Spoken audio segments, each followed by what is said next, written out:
Good lifers.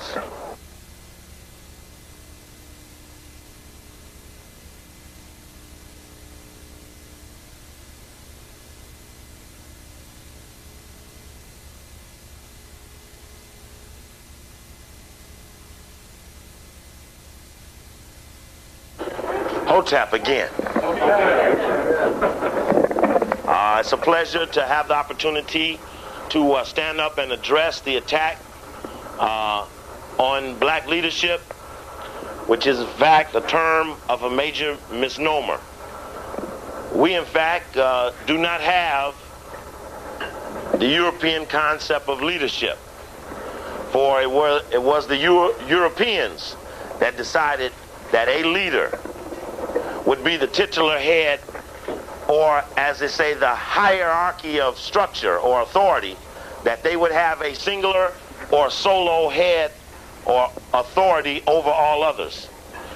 We in fact, as a part of this program about leadership, have to introduce the discussion about servitude, about service as opposed to leadership. And because of the select attack on black leadership being so highly successful, based upon the particular identification of an individual as solely responsible for the leadership and direction of bodies of people, that each and every time we have found the leader, they have found a way to inhibit that person's solo responsibilities. And so with this discussion about all that has happened in the form of an attack, there is a strong, subtle suggestion that we should look to teams or groups of leaders who are in fact servers, who could not be distinguished by the opposition other than for their uniformity and efficiency and excellence. So that efficiency and excellence would be the characteristics of all members of the group, and that each and every week the leadership of that group is changed by appointing a new facilitator, which is all a so-called leader should do, is facilitate what he has access or capable of accomplishing through other devoted brothers and sisters. So we are trying to interject a suggestion about how we might could pull it off based upon the failures of I'm in control here, which has only brought attention from the opposition. Last night we were having a little discussion at the Coalition Against Black Exploitation meeting, and you'll never know who the leader of that group is, because every week I've been in there, it'll be somebody new having the responsibilities for guiding and assisting and facilitating the group.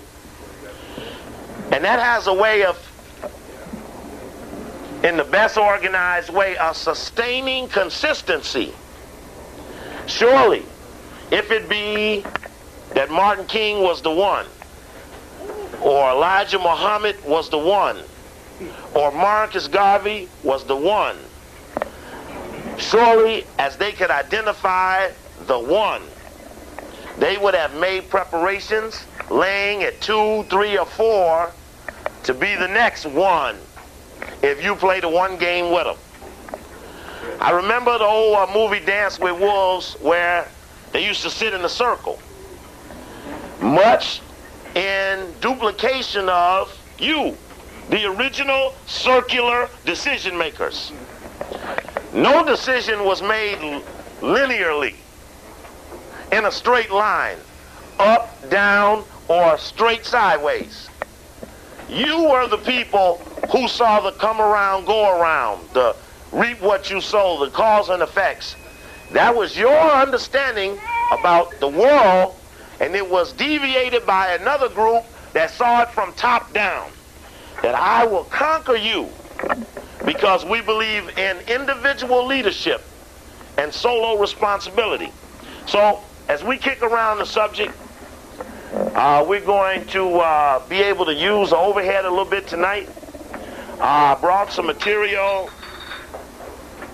that I think will assist us on our way. Don't forget, of course, Friday night we'll be having the fundraiser here at 7 o'clock. I told Sister Janie, so far we have 0 commitments. So cook about 10 dinners. Where's Sister at? She still in here? There she is. Yeah, you think you got about 10 dinners worth? No, yeah. Okay, that'll be Friday night. And then don't forget the AMU program on Saturday, as Brother Nkrumah had mentioned earlier. Listen out for some new lectures upcoming. One called Bootleg 1993, Africa 1993, and Black-Jewish Relations 1993 with an ADL kicker. In fact, that flyer has a little boot with the letters ADL being kicked right out the page. Part of what a consensus inhibits is individuals' opportunity to negate or undermine the strength of the group.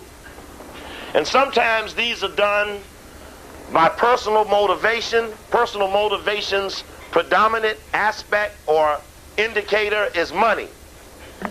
And I was talking Saturday out here in Pasadena about a little concept I was working on called whitenology, which dealt with things that the white people do that just articulate that they are superior and that we are inferior, and we accept these positions for no other reason than we got paid to. And one of the examples I shared with the little kids, who are primary importance in the counterattack on our community, is about that commercial with Michael Jordan and Larry Bird. Y'all seen that commercial? Nothing but that. Yeah, this is the commercial where Michael Jordan is sitting on the bench. Larry Bird walks in, said, "What you got there, Michael?" He said, "Oh, Big Mac." He said, "I'll play you for it." And they start going on the top of the garage, off the rim, off the backboard, off the ceiling, over the expressway, and all that stuff. You seen that? Yeah. Well, I always ask the children, if you watch it carefully, say, what does Michael Jordan win if he succeeds in defeating Larry Bird's challenge? Nothing. And that's whitenology. Make you play for your own sandwich. Let's do that. And the only reason Michael Jordan did it was because he got paid to. But that sets our children up to be a chump, to make us think somebody could challenge us for something we already have. And that's our problem. We keep starting from the wrong position, and we accept every other position from that position on puts us in the down slot. So if he had to check in, he would make such a mistake. People would proofread the images that he portrayed so that he wouldn't deviate. I mentioned the other night about the concept of an emerging dominant cadre. Part of what has happened is that you can do those things that make the race look like a chump because there's no penalty. Of course, we've talked long about retribution and dealing with attacking those who have attacked us. But in reality, again, that's no one's job. And two, no one really sizes it up so that everybody could get a mass understanding of what's really going on. And actually, the children are the ones get most confused. So we got to put a little bow in there and start to get a little more aggressive in dealing with these deviations. And I suggest some of the things I'm going to share with you about what happened to Marcus Garvey. The best thing I can see as I study this thing over and over again, even some things I learned since I was just here the other night, is that there's a vein where a group says that if you just stop doing what you're doing, well, all the rest of us will be okay. But if you keep doing that, you're going to get us all in trouble. And I know Brother Marcus is going to go through that now at KPFK. Because this attack on Kwaku, Lynn, and Liberation Weekend, over 3 days, out of 52 weekends, through one weekend out of 52, is not what the white folks are arguing about. The apparent trade-off in the oven is if you can drop Steve Coakley, we'll bring Kwaku back. And that will work if you go along with it and if Kwaku go along with it. I know Marcus ain't gonna buy it. He's already made his affirmation. He ain't going for it. And that's been in the source of last time I was here. We looked at a memorandum that had been written, one of the program assistants there, which alleged that she was unable to control Coakley on the air, and that was a punishable penalty of being given an assignment in a white institution and being unable to control an identified troublemaker. So now, it is not that I will ever bend or they could ever convince me, but they don't have to if the others around me go for it. All right. All right. So I'm proud to say that I know Marcus is not going to crack. But I know there's some others there, around there, that are going to come out to you one evening. And it's going to happen quietly around Los Angeles, and you watch who bears the word. That we got to save Kwaku at all costs. Which means, all costs means we may have to sacrifice something for it. Now, Kwaku is an honorable brother, and he deserves to be supported, and it's no deal of it's either or, because in this team thing, it's neither nor. They don't go but one way. But everybody in the circle ain't committed themselves.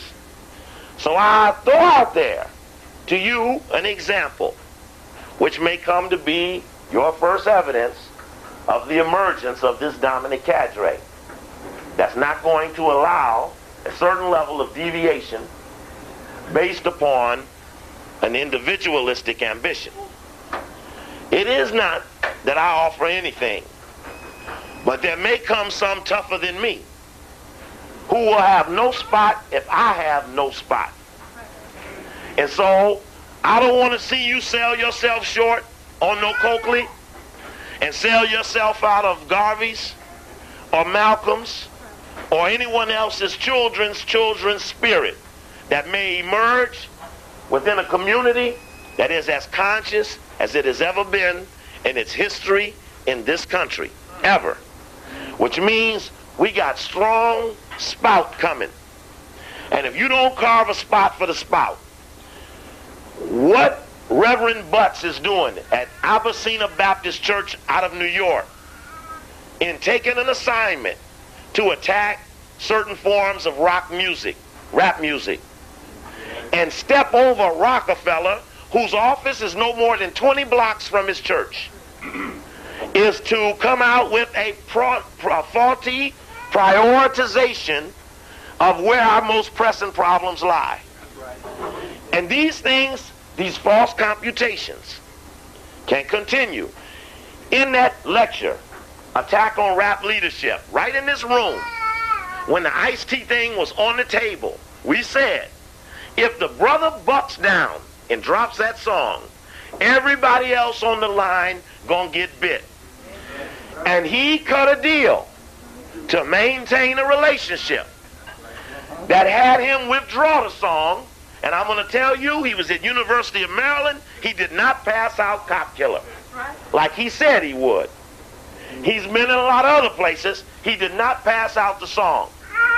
And other groups immediately at Warner Brothers, including the Lynch Mob, who had made contact with me, were being forced to take records out of their albums based upon the president that the brother bucked down. So now it may not be that the remedy to the attack on black leadership is solely upon our counterattack to the whites. But we will cut down on the whites' options by consolidating our own power bases. So that this counterattack, in fact, Sister told me that she seen Halle Berry on one of them commercials promoting the spy project called Neighbor to Neighbor, which means that somebody may call out Brother Ed's name because they hear the tapes playing through his window. And the tapes are saying MFer and Huck the White Man and this and that. And it might be me on the tape.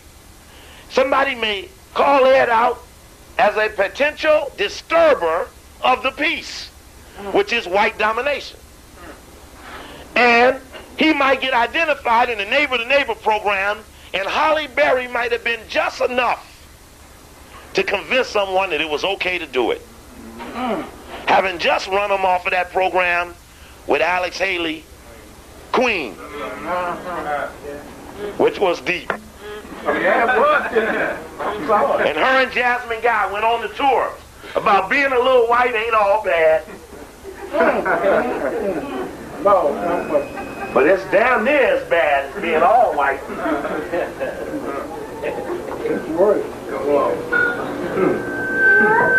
So it becomes a fact that we're going to start in certain sorts of ways of pushing out the deviations a little bit more aggressively. I have decided, as some of the tapes we'll hear in the next couple of days as I play things back for you, is that we're not going to take any longer the disrespect that we receive from our own community, who instead of congratulates us for service, identifies us as troublemakers. I've told you about being here and speaking at AME Church, there for the black men's group, and having 80 black men there, put about $400 in the hat, and having somebody hand me 120 of that, saying that's all I deserve, and taking the rest and throwing it back in the church with the other $4 million that he gets a year. But the only point is that's all right. They can do those things when the word doesn't go out that you don't hit back, and that's the suggestion that we're not going to allow. And we're going to hear a report from some brothers about the demonstration that went down today at the ADL, of which there were no displays of that on public television. I didn't see it on any news as I watched all the stations in preparation for coming here. Africa is under attack, and we're going to be talking about that in a lecture called Africa 93. Sister Janie, in your spare time, could you check and see if next Tuesday, a week from tonight, and next Friday, a week from Friday night, are available dates at the Good Life, so that I could tell them about the other lectures that are coming up, which I'm going to touch on now.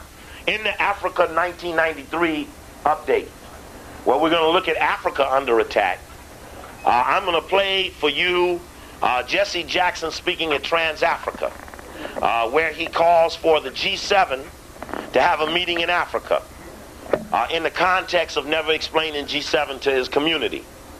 And the G7, of course, is an offshoot of the International Economic Summits, which, of course, are a direct offshoot of the Trilateral Commission. And we're going to talk a little bit about that up during that time, as well as about that Shaft in Africa meeting. Now, what the Shaft in Africa meeting has showed me beyond a doubt, on Saturday, and there's a brother here in this room who did some outstanding research, and really, his research was persistence. He heard someone on the radio mention that certain information was available for free. It was the brochure, as well as the sponsoring private group that set up the second annual African American Summit in Gabon, Africa. And on Saturday at the AMU meeting, the brother brought forth the documentation, and I want to tell you for a fact, when I stood here and told you about Shaft in Africa, it was worse than that.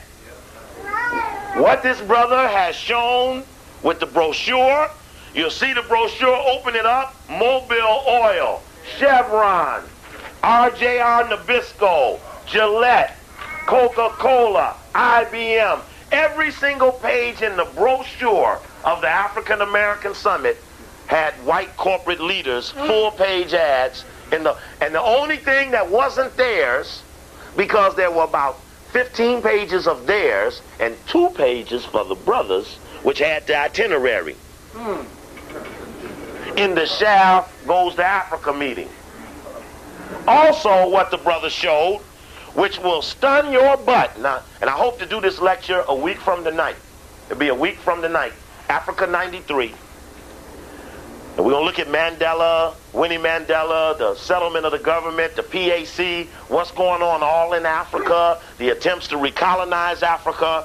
There's a whole spot full of African stuff going on now, and you're at your weakest moment in assisting Africa based upon not only lack of resources, but deprivation of information.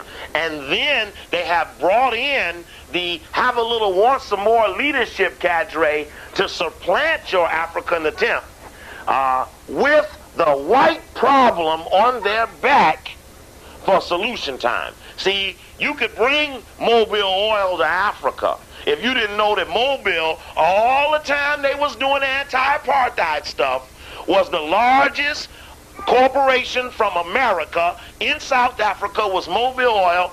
You never heard about that because Rockefeller took his money and gave it to his agent, Randall Robinson. And he went out and led a anti-Royal Dutch Shell boycott, which you did hear about, didn't you? But you didn't hear about Mobile. Royal Dutch Shell is headquarters in the Netherlands. Attack someone you can't reach, but protect the one who is hidden by paying other people to misdirect the real attack system. See, we'll get confused about the attack. We don't know sometimes when you're being given something, you're being attacked.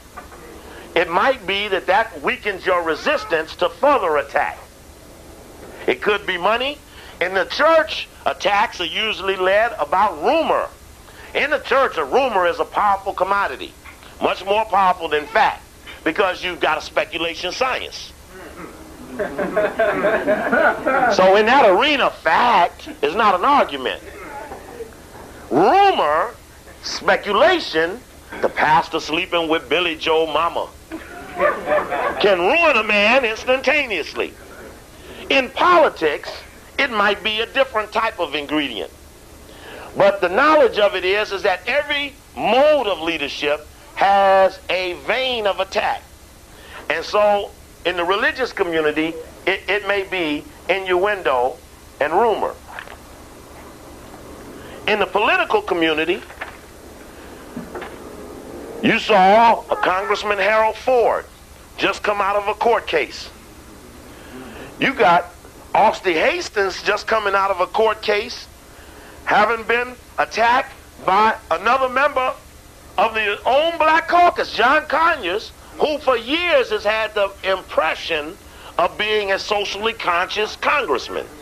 But he led the attack on Austin Hastings to find him guilty in a court case before the House, which in fact duplicated a legal court case which was kicked out by a judge. The only point of it is that when the white man didn't beat him, they sent the black man to block him. And that's important because that's the left-right combination. We be up on that. There's another man named Gus Savage who was attacked for many reasons. One of them, myself. Any of you who have that ADL report on bigotry will see that one of the reasons he was attacked in the article was for giving support to Steve Coakley. And you can imagine a man representing as many people as a congressman does having to be attacked for supporting a constituent who supports his community. He is attacked also for his support of the Nation of Islam.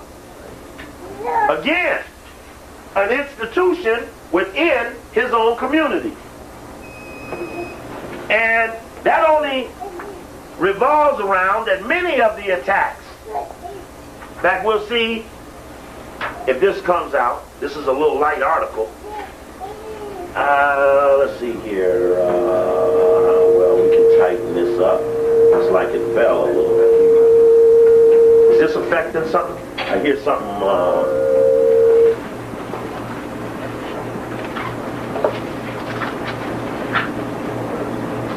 Yes. Let me see if I can just stick it up back there. That might help. I don't know what. Need some tape up there. All right. Might need more than that tape, or might need to stick it down. You off? Yeah. Put the chair up there so you can stand up there. Huh? Put the chair up so you can stand up. We'll see how it makes out. Can you make it up there, brother? Yeah, the chair, you can stand up there and tap it behind. Okay, and let me see something. I might have to bring it down. Let me see something. I'll read you the date off the actual copy. Friday, August something. Talking about the attack on Gus Savage. It says that the person who was used against Gus Savage was Ron Brown, head of the Democratic National Committee at that time. Of course, we know him as Boule Brown. In fact, Gus Savage said his name really is Ron Bage. Right, that's my fingers on the word Bage. He said his name is Ron Bage.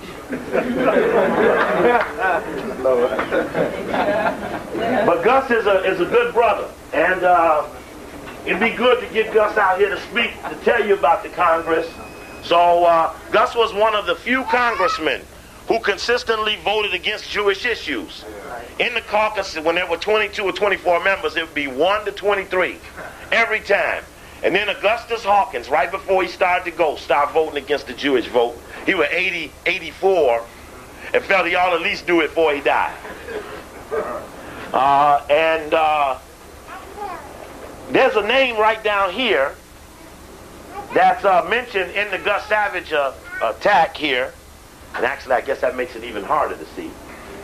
And the name is all right? Can you make it without the light? The name is right here at the bottom. It's called Rahm Emanuel. He's a Jewish guy. And he led the attack for the Democratic Party against Gus Savage, of which they ran a Rhodes Scholar named Mel Reynolds against him. And he chaired Mel Reynolds' committee. This is about this guy hooking with Mel Reynolds to chair his committee for Richard Daley to lead the fight against Gus Savage. But it says Emanuel is Emmanuel. You need to remember the name because he's the chief political advisor to President Clinton now. Says that he also led the attack on somebody you might remember, a congressman named Paul Finley. In the book, They Dare Speak Out, you'll see a profile of this young white boy. Oh yeah, thanks, this is the point. Crowd pleaser. Moment beater. This is his name here, that he got his spurs attacking Paul Finley, who was being thrown out of office for meeting with the PLO. And so, what I'm going to show, what I'm saying by showing this is that attacking our servitude squad sometimes could lead to promotion for the opposition. So in other words, sometimes they may be impartial about the attack. I will kill off Yahweh ben Yahweh if I can. I don't even know what he's up to, but if you'll promote me for doing it. Now the crowd that may ask you to do it may in fact have the precise motivations for wanting it done. His religious beliefs are too strong for us. His economic development program is too successful for us. But the person who may be the person to do it may have no other loyalty to the issue other than the guarantee of something, which means strategy. We have to beat down the amount of gain one can secure for crossing the servitude squad. In other words, we have to diminish the ability of the opposition to reward for attack. Because without reward, there are few psychologically motivated friends of the enemy. Meaning that he gets most of his followers for loyalty based upon might and persuasion of money and force, not because of belief. Ain't no, I so believe in you, I'm going to go do this for you, because they all get paid. They never do it for free. And they have to pay their believers.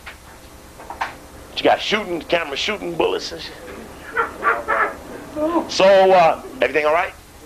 So, we must, in stopping the attack, beat down the reward system. So if Saunders is told, if you support Ridden, we'll reward you, you have to be able to diminish the reward system. Now, it's not, again, the analogy is not fair because Wu was not an alternative. Wu spied on me right here in this room as chairman of the Human Relations Commission. Right here, when I first came here. In fact, they were here spying the day we did the fundraiser for the Sisters of South Central, when we raised $400 for the sister. Right here, we had a little fundraiser here on a Sunday afternoon. And they were here, we had an argument right outside there by the phone over them coming to spot the meeting out. Now, we have felt, let me see here.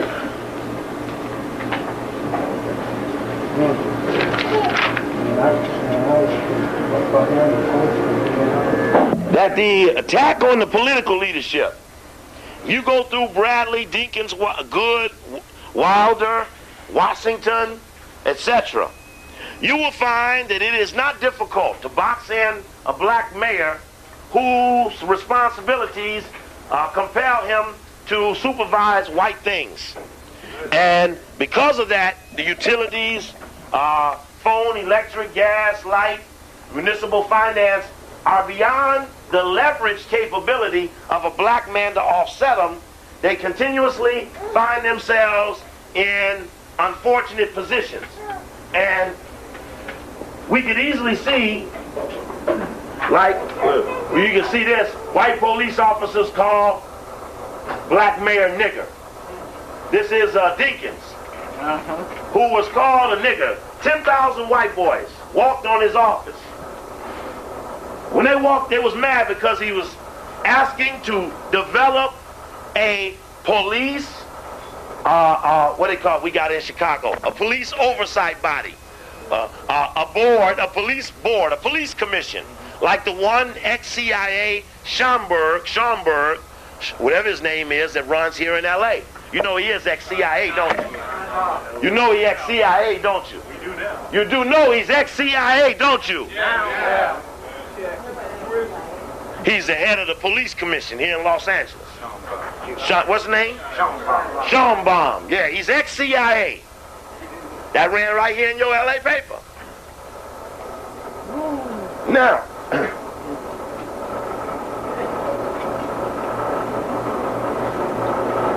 all throughout the story, during the protest, city council member Una Clark of Brooklyn said she was called a nigger as she tried to enter City Hall. A major network news cameraman, John Haygood, said he also was called a nigger as he attempted to cover the story.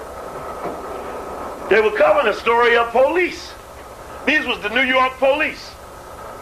Now, Dinkins got real mad at him. And as I mentioned, he then went out and got a new police chief and made him a white man.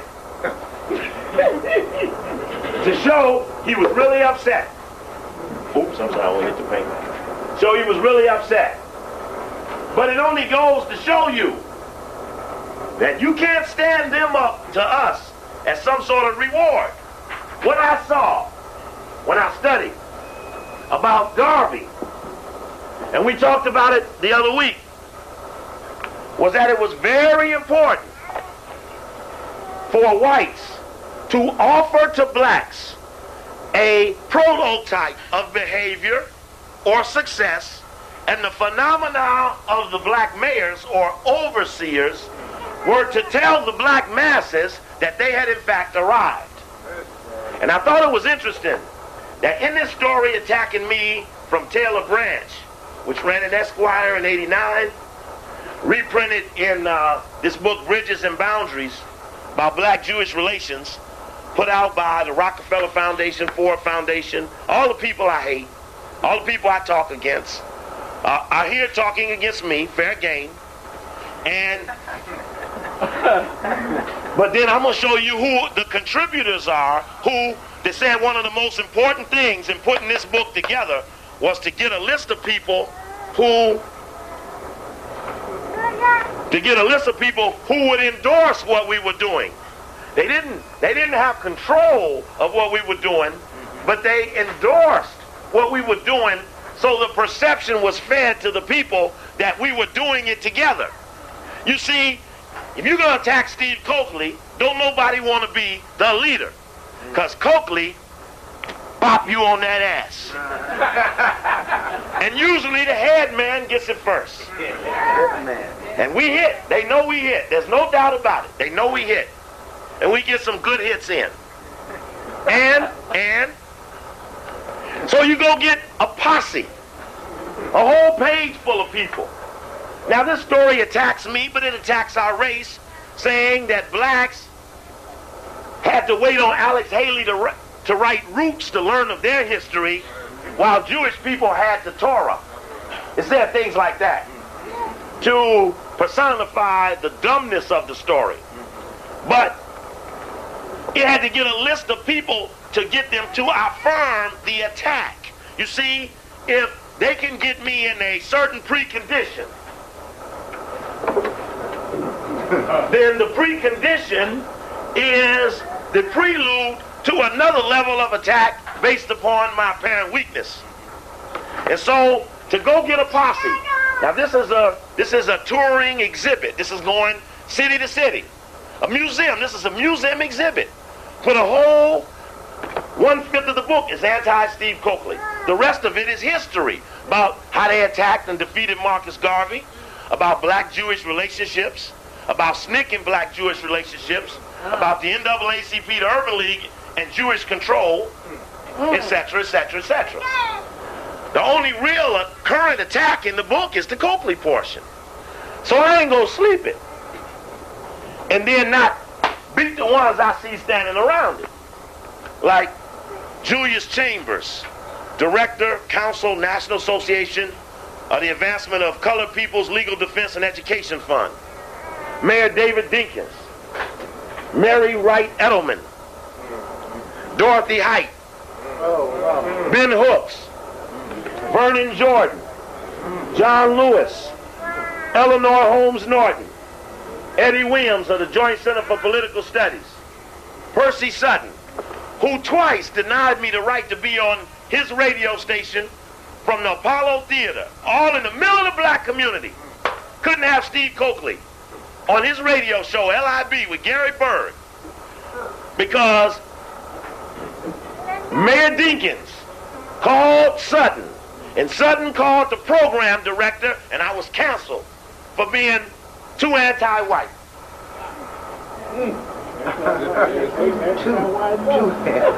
What happened this morning? Yeah, that's a good one. I'm sure some of you all got up. Y'all probably fall asleep before the night is over because you've been up early. Tell them, bro, what they say. Maybe next week. You see that? Maybe next week. At the all-black Stevie Wonder station. That says now they're too. First they said they could do it on a Tuesday. Then they said, oh, he's still here. Well, we'll make it a week. They're supposed to leave next Monday, right? So they said we'll make it next Tuesday. So today I changed my plane tickets to the next Tuesday. So, because we value the opportunity, and since that made the best excuse for me not being on, Sister and I paid $50 this morning at 7 a.m. waiting on the line to change them plane tickets at our own expense to get the right to go on to get some more abuse thrown at us. So that's why we're going to have more lectures here, is because we're going to suck up this excuse, because we got to have the Stevie Wonder, are you with us or not? Come on. sheet of paper. Now, I know, what did they talk about today? Nothing. Huh? Alcoholism. Alcoholism. Knowing the alcoholics just went to bed. You know them up at 5 ain't drinking no whiskey, right? So you got zero population base. That's good. That's good. Hey, another big move for the station. So we're going to see what becomes of Brother Coakley's opportunity. Now, it's interesting that I mentioned the black press just for an example. I want to show you something just as deviation. The attack on the real community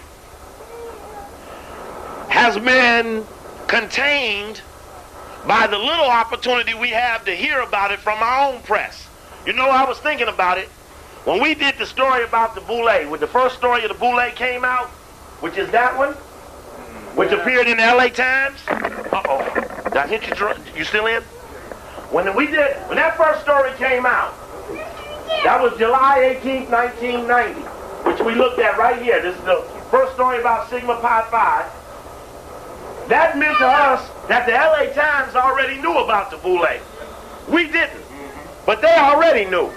And that was important because the Boule, as I'm going to show you, was primarily responsible for attacking Marcus Garvey, but what protected their attack was that the whites refused to write about the attack. See, they like to play up black-on-black crime. Yeah. But not white-inspired black-on-black leadership servitude dialogue. See, you see what I'm saying? To do the black-on-black thing, but not under the certain things. Certain things are off of discussion because that's a plan or a plot and not an incident. It's a series of things. So we know the LA Times knew about the story. And then when I got to Washington in November, this story appeared in November 4 of 91. We found that story in the Washington Post, where obviously they knew about the Boule. They were talking about Wilder getting money for his campaign from the Guardsmen. We need to have a discussion about the Guardsmen. When I was on the board of the NAACP in Chicago, they had a chairman called Chairman of the Club set. There were 40 or 50 black men and women's clubs. The Links. Chad, y'all better watch them Links. Don't sleep the Links. They like the woman Boule. Don't sleep it. We're going to have a new piece coming out on the Links. The Four Horsemen, the Guardsmen, the Snakesmen. They got all kind of stuff going. You better find out about these clubs because outside of small little press releases in the black press, you never hear what they do. That's right. And they make up the consensus behind the scenes about the containment. You see, the whites don't seek to stifle black leadership, they just seek to contain it. That's right. So that how do you allow a person to speak but say nothing? Becomes a strategy. This is, you become proficient in this. So we know, says that the Boule and Greek letter societies represent the infrastructure of black America, the fraternal dynamic that permeates the black community. Now the white man that wrote this, that it represents the infrastructure. Remember, the Boule calls itself the inner circle of our race. Which means that when Du Bois introduces the concept of the talented tenth, what it really was, talented tenth only. Now, if you don't understand that, what only means, it means exclusively just us. And it means that the guarantee is that in spite of or in deference to 11 on down. This is a policy that they cannot break. So we know that they knew about it. So it was no news to them. And then we start finding these around the country. This is the black newspaper in Washington, D.C., the Washington Afro-American, with a 1992 story dated January 11th, 1992. talking about Epsilon Boule Sigma Pi Phi Fraternity Annual Dinner Dance. And it runs down all this and it says, continued success to all the members of the area Boule, D.C., Maryland, and Virginia. They had a meeting together, all three of them. D.C., Maryland, and Virginia. In 2 hours, you can go from Richmond, Virginia, through D.C., down there up to Baltimore, Maryland. So you got 3 states you can quickly get to. And this list says there was approximately 65 members at the D.C. Boule. Some of them are our host, Samuel Massey, Grand, Rep. Carcer, us or something, Hardy Franklin, Carl Anderson, blah, blah, blank, blank, blank, Wesley Brown, George Weaver, blah, blah, blah, blah, blah. It says here that Vernon Jordan, it was Attorney Jordan and his lovely wife, Ann, who is white, who invited Mayor Sharon Pratt Kelly and her husband that evening. The newlyweds had just returned from their honeymoon. It was a real pleasure to see them so soon after the surprise nuptials. We wish them much happiness. But the point of it is that the kiss-off to the Boule is that of positiveness. So the question becomes, since they had never wrote a critical story of the Boule, then the supposition is that the Boule's history, what they have amounted to, what they are, is worth emulation and success as opposed to analysis and condemnation. A value judgment has been made that we weren't a part of, and the conclusion is they have hidden their whereabouts from us on an honest level and confined our dialogue to things that didn't include them when they looked at the power dynamic. When in fact, in the power dynamic, they are the primary consulted ones from the white race. I'm doing my best. Now, this is of course, Jet Magazine, which in August is announcing the new head of the Boule being put in. Now see, you're just looking at it, you don't even see Boule, which means you got to read into stuff, everything, every little picture, flip, flop, everything. You got to have some way of grabbing your attention. 41st, show you right, baby. The 41st Biennial Grand Boule of Sigma Pi Phi Fraternity convened in the Plush. What we know about every time they meet, it's always plush. It's always plush. Weston Crown Center, hotel in Kansas City, Missouri. The immediate past Grand Sire Archon Benjamin Mayer of Oakland passed the gavel to the new Grand Sire Archon Hugh D. Perkins of Baton Rouge, Louisiana. African Americans working together for progress was the theme. Well, how can we have progress when we haven't met? Was the theme of the Boule. Roy Roberts, manufacturing manager of General Motors Corporation, was the dynamic keynote speaker. An evening dinner lecture on the history of the Kansas City Jazz, an enjoyable picnic where more than 784 Archons, that's 19, 7, 8, and 4, no arbitrary number, Archons and their families feasted on the delectable famous Gage's and Sons barbecue. Were among the Boule highlights. That was the highlight.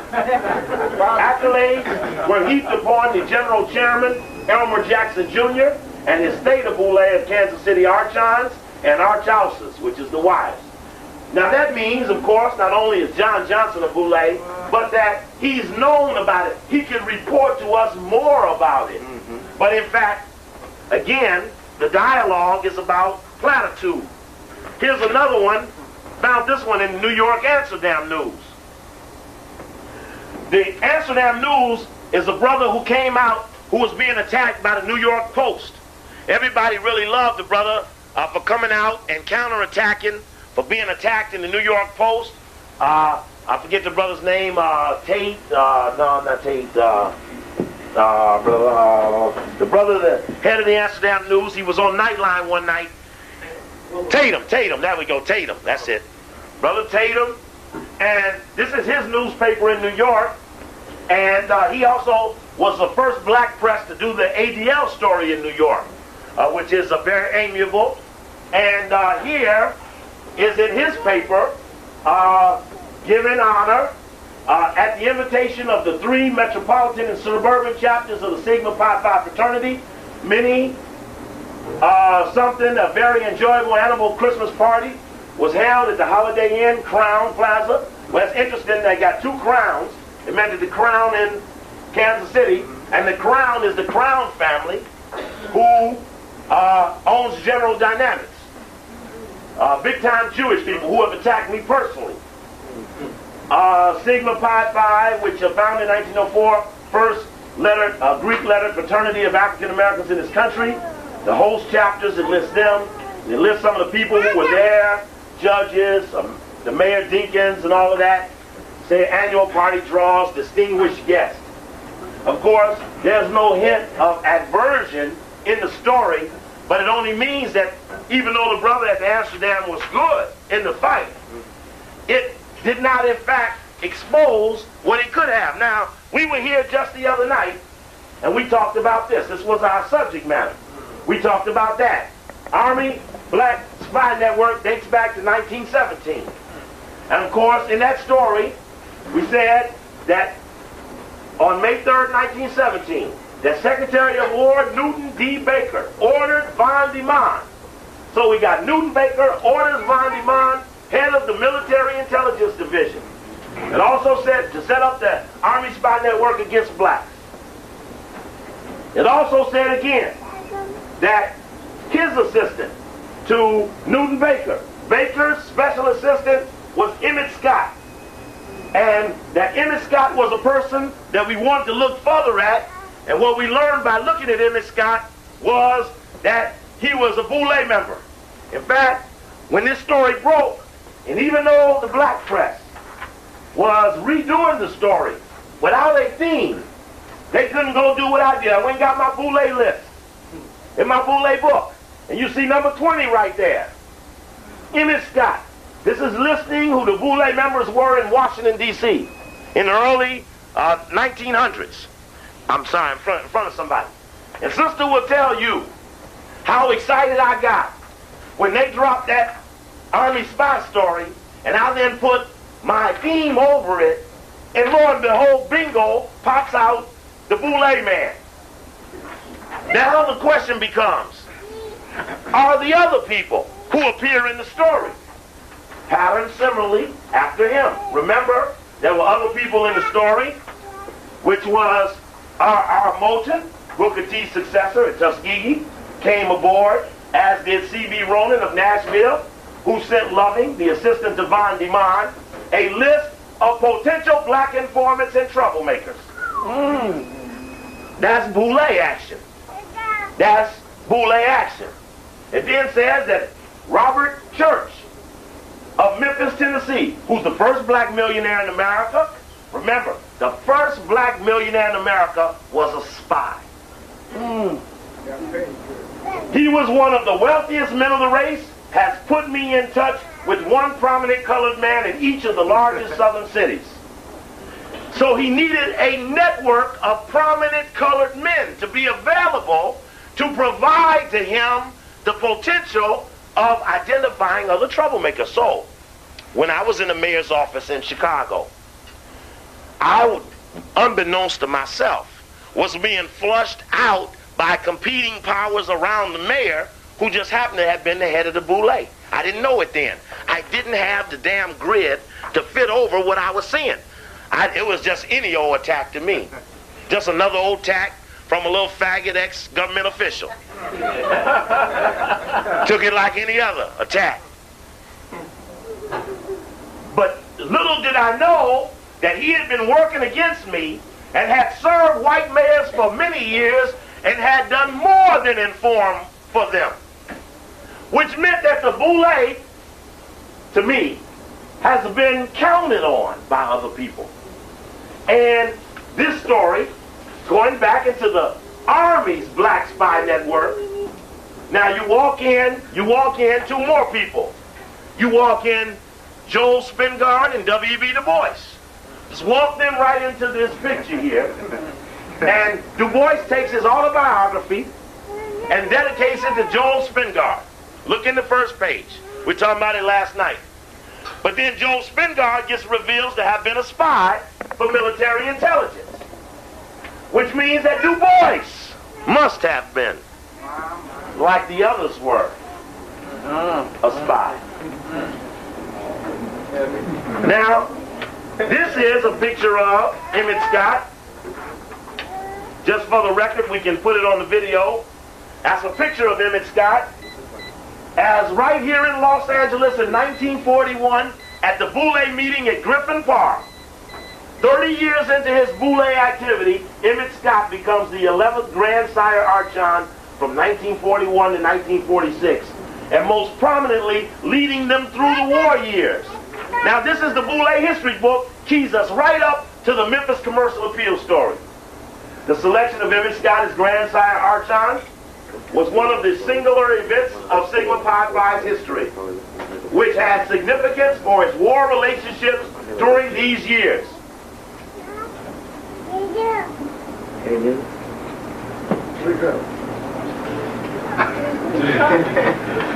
Excuse me, thank you.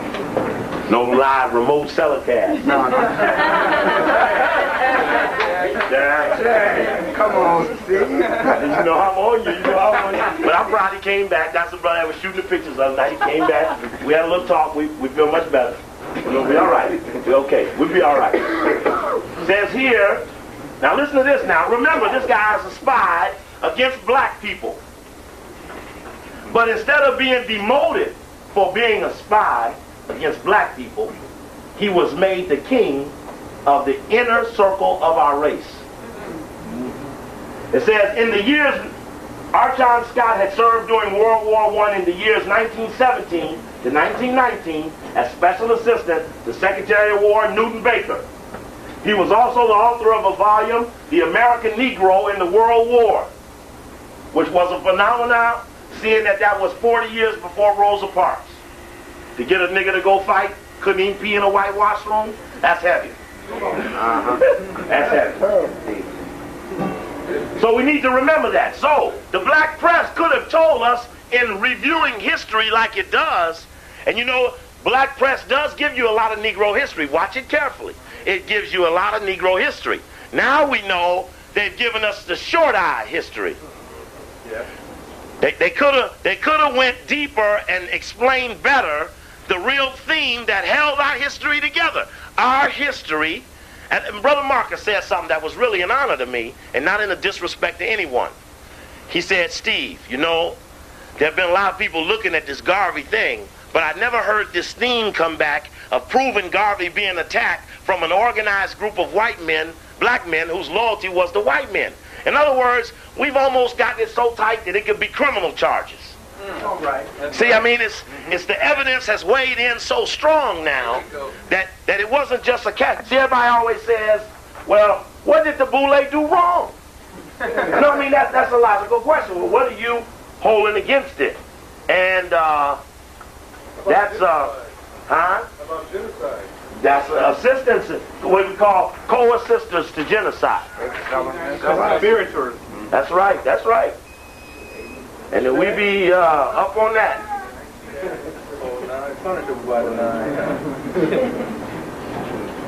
And of course, we remember we talked about the other night, and of course you can't see that at all. Now you won't be able to see it. But we talked about how they utilized the Klan in the spy network.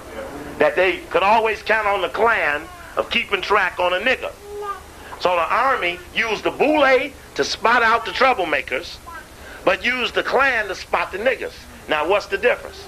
You needed two different groups because the Klan didn't have enough money to spot out these niggas.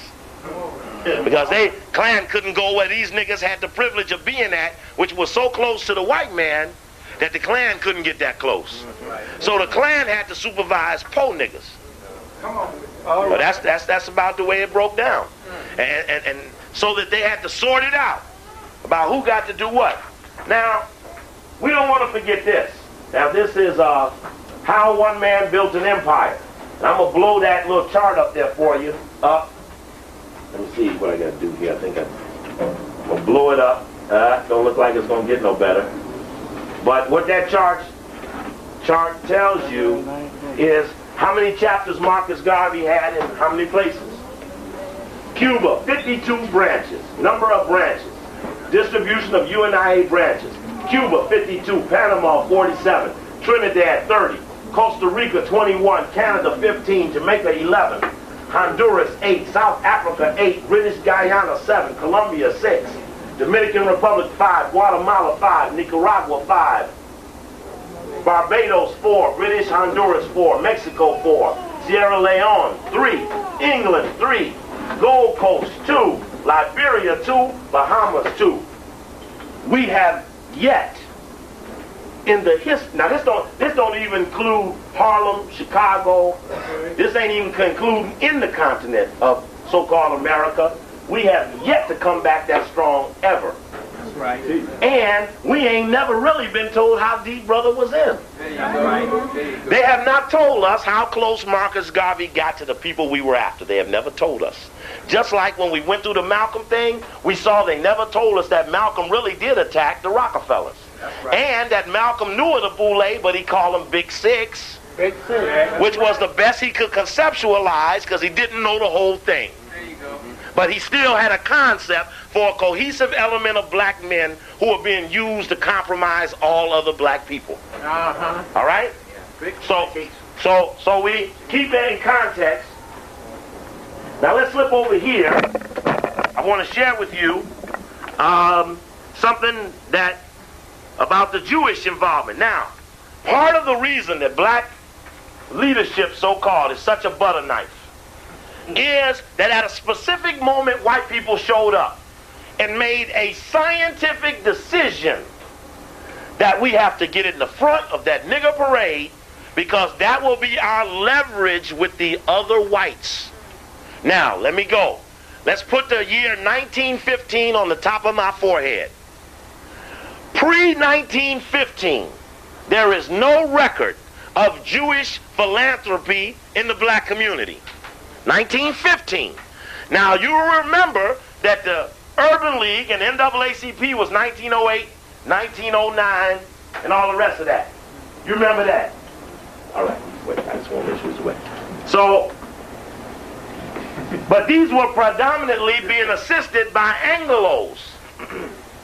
And that the Anglos were, in fact, the ones that they all sought to be with, the Jewish philanthropists as well as the talented Tim. In fact, it mentions that there emerged an alliance. This is where you got to go back to the black. This will come out in the black and Jews thing. We'll go into this a little deeper. But that this so-called alliance that we've had started with Jewish wealthy and college-educated blacks. That was the alliance. Now that's significant, just to rehash it. What is significant about Jewish wealthy setting up an alliance with the best of the blacks, which were only college-educated blacks? In other words, the so-called alliance never started equally because there were no black wealthy to align with Jewish wealthy to make it a mutual alliance. Never from the beginning. So that the blacks who were gathered up to be the alliance partners to the Jewish wealthy were in fact college-educated blacks, or as they say here, a talented 10th blacks. Which meant that all the blacks had for power was the concept of a group of blacks who would get authority over the other 90%. That was Du Bois's concept of a leadership, the talented 10th. And that concept of leadership is what he offered to the white man to have the white man assist them in being that leadership. That the talented 10th was not a statement of guarantee with our people. Our people didn't conceive of the concept. It wasn't taken to us for ratification. It was a separating of the community in an organized decision by a weak element that felt itself intellectually superior, but in fact was not more relevant, more helpful, was not identifiably any better than anyone else who could have been the leadership, so-called. Now, let me hook it in with you right here. I want to bring something together right on top of this that'll make it real interesting. It says here, an article is David Levering Lewis, Parallels and Divergencies, Assimilation Strategies of Afro-American and Jewish Elites from 1910 to 1930. Now, as I said, I have never been one for Negro history. But now the 1910 to 1930 period is important to us in our investigation, because the spy story has told us that something happened in 1917, only 13 years after the formulation of the Boule. A predominant assignment had developed, and that assignment gave the impression that maybe this was set up to be the spy system. The argument simply stated that there is a time when a small number of socially powerful and politically privileged Jews and African Americans embrace the ideology of extreme cultural assimilationism. That although this ideology was empathetically not without paradox or illogic, its ultimate consequence entailed the abandonment of identity, and that these two elites, one wealthy and primarily German Jewish, the other largely Northern and college-trained African American, reacted to threats to their hegemony from both within and from outside their ethnic universes, decided to concert many of their undertakings in the belief that group assimilation could accelerate through strategies of overt and covert assistance. Influential Jews and talented 10th African Americans feared within a short span of time they would be powerless to promote their social and political programs because of nativism. Other members of their groups who were acting ignorant or less civilized. In other words, assimilation would be messed up by someone who didn't know how to eat right and speak right. White. And it says racism set off among old stock Americans by uncontrolled migration from Eastern Europe and the Deep South. Many poor whites coming from Eastern Europe, many so-called poor blacks coming from up south. Triggering, in turn, divisive and strident cultural and political nationalisms among the unabsorbed, increasingly despised newcomers. Now, it also contained documents of different people speaking against migration, which was interesting because the Urban League and many others got in the forefront of calling for blacks to stay in the South. And that raised a lot of other adjoining questions. What the familiar details of the beginnings of American anti-Semitism do not adequately explain is why Jewish involvement with African Americans greatly intensified after 1915, taking on an urgency of a special mission. Why Jews of influence and wealth rapidly moved from racial altruism barely distinguishable from that of a neo-abolitionist and parlor socialist wasp to virtual management of African American organizations. Virtual management of. What debate there was? It says available literature is silent about pre-1915 debate. What literature there was abruptly resolved by August 17, 1915 lynching of Leo Frank of Marietta, Georgia. Frank was a Cornell University graduate whose grandfather had been a decorated Confederate officer and leading Atlanta businessmen. Leo Frank was head of head of B'nai B'rith in Atlanta. Leo Frank was head of B'nai B'rith in Atlanta. And of course, Leo Frank was the first white man in the history of America to be solely convicted on the testimony of a black man. Now that so scared the Jewish people, because the Jewish people, Jewish philanthropists, old-line Jewish philanthropists said, we should not get caught helping the Negro, for it is not good to help America's pariah, for we too will be looked at as the pariah's assistant. And since we're trying to escape being the pariah of Europe, We won't get caught helping the Negro yet. That was the pre-1915.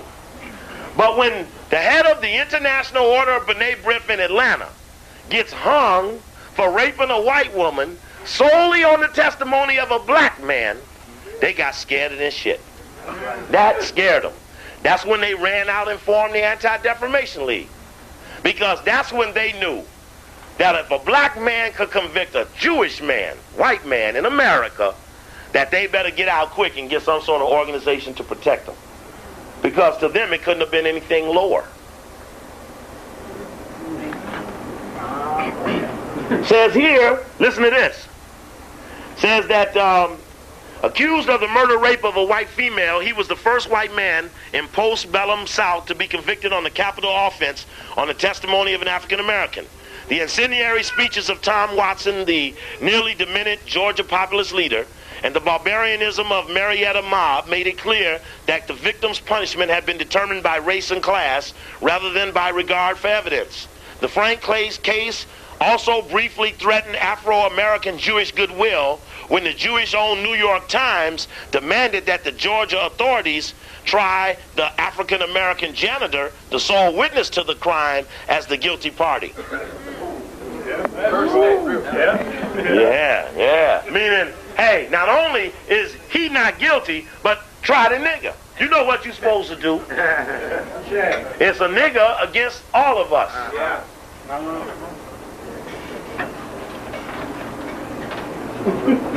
It says there were many use of distinctions. It says that the Jewish leaders preferred leaders of accommodation rather than of protest. What's wrong? Something wrong? Oh, yes, please.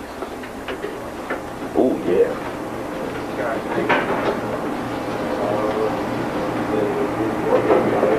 Now, sister is going to start in the back of the room and start passing the hat while I'm talking so that I can keep talking. I want you to do good. Again, I tell you, outside of 2 or 3 people, we've been getting about $1.60 a person. And I think we just deserve better. I don't know. One day, sister, we may have to go to $5 admission at the door to get the money, because I shouldn't have to say it. I don't, I used to count the money here and tell you what was there and beg you some more. I just been going home, and sometimes when I get home and I can barely speak, my throat is swollen, I got to look in the pile and start rearranging for the next lecture, and look in there and see $140, $150, spending 2, 3, 4 days trying to put this together. It can be a little disheartening. A sizable, thick. Somebody had taken, put a blown up dollar bill in there, right? And there shouldn't be anybody that does nothing. That just shouldn't be. Now, let me go ahead on. I'm trying to do my best. I'm telling you, every day I leave here, sister will tell you, I'll be up till 4 or 5 o'clock this morning trying to finish reading. There's so much to catch up with in this new area that I just don't have enough time to do it all. And, oh, you'll be okay, Poochie Bear. Hey, Mayat. Oh, Mayat. Hey, Mayat. Hi, baby. Hi, baby. Now, every other guy in here, Mayat, would jump in Lisa's arms in a minute. Well, say, oh, yeah. Right. Now, listen up. Let's try this here. Now, listen to this. Now, when the Jewish people start to get involved, having been afraid by what happened, when the Jewish people start getting involved, they talk about that they start looking for blacks in the various cities that had pedigree. The word pedigree was used. Now, in the article condemning me by this guy Taylor Branch in here, in condemning me, he said Coakley lacked pedigree. Therefore, he was like a scavenger fish type of thing. But in looking at our community, he used the word pedigree, sister, You come all the way up. Got to come all the way up. There we go. There we go. Now, you can't be hungry and be missing nobody now. Telling me, baby, you know what we need. And I say, baby, I seen you when you miss a whole row of them people. Brother Ed, you been making around with the raffle? Okay, as soon as we finish with the donation, Ed gonna go around with the raffle where we gonna raffle off that tape.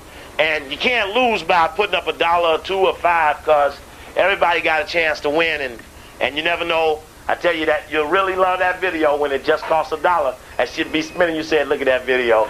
I don't even care what it say. It's just $1. Even if I tape over it, I couldn't have bought it for $1. So it might just be a $3 bonus for you. But hey, whatever's to you, but it's there.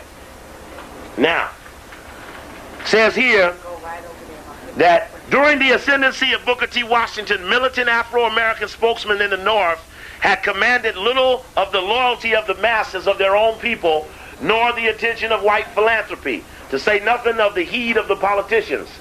The death of the great accommodator in November of 1915 opened a crisis in race leadership. In that already became apparent that the Bookerite philosophy of African American development through subordinate agriculture and trades was far more suited for the rural South.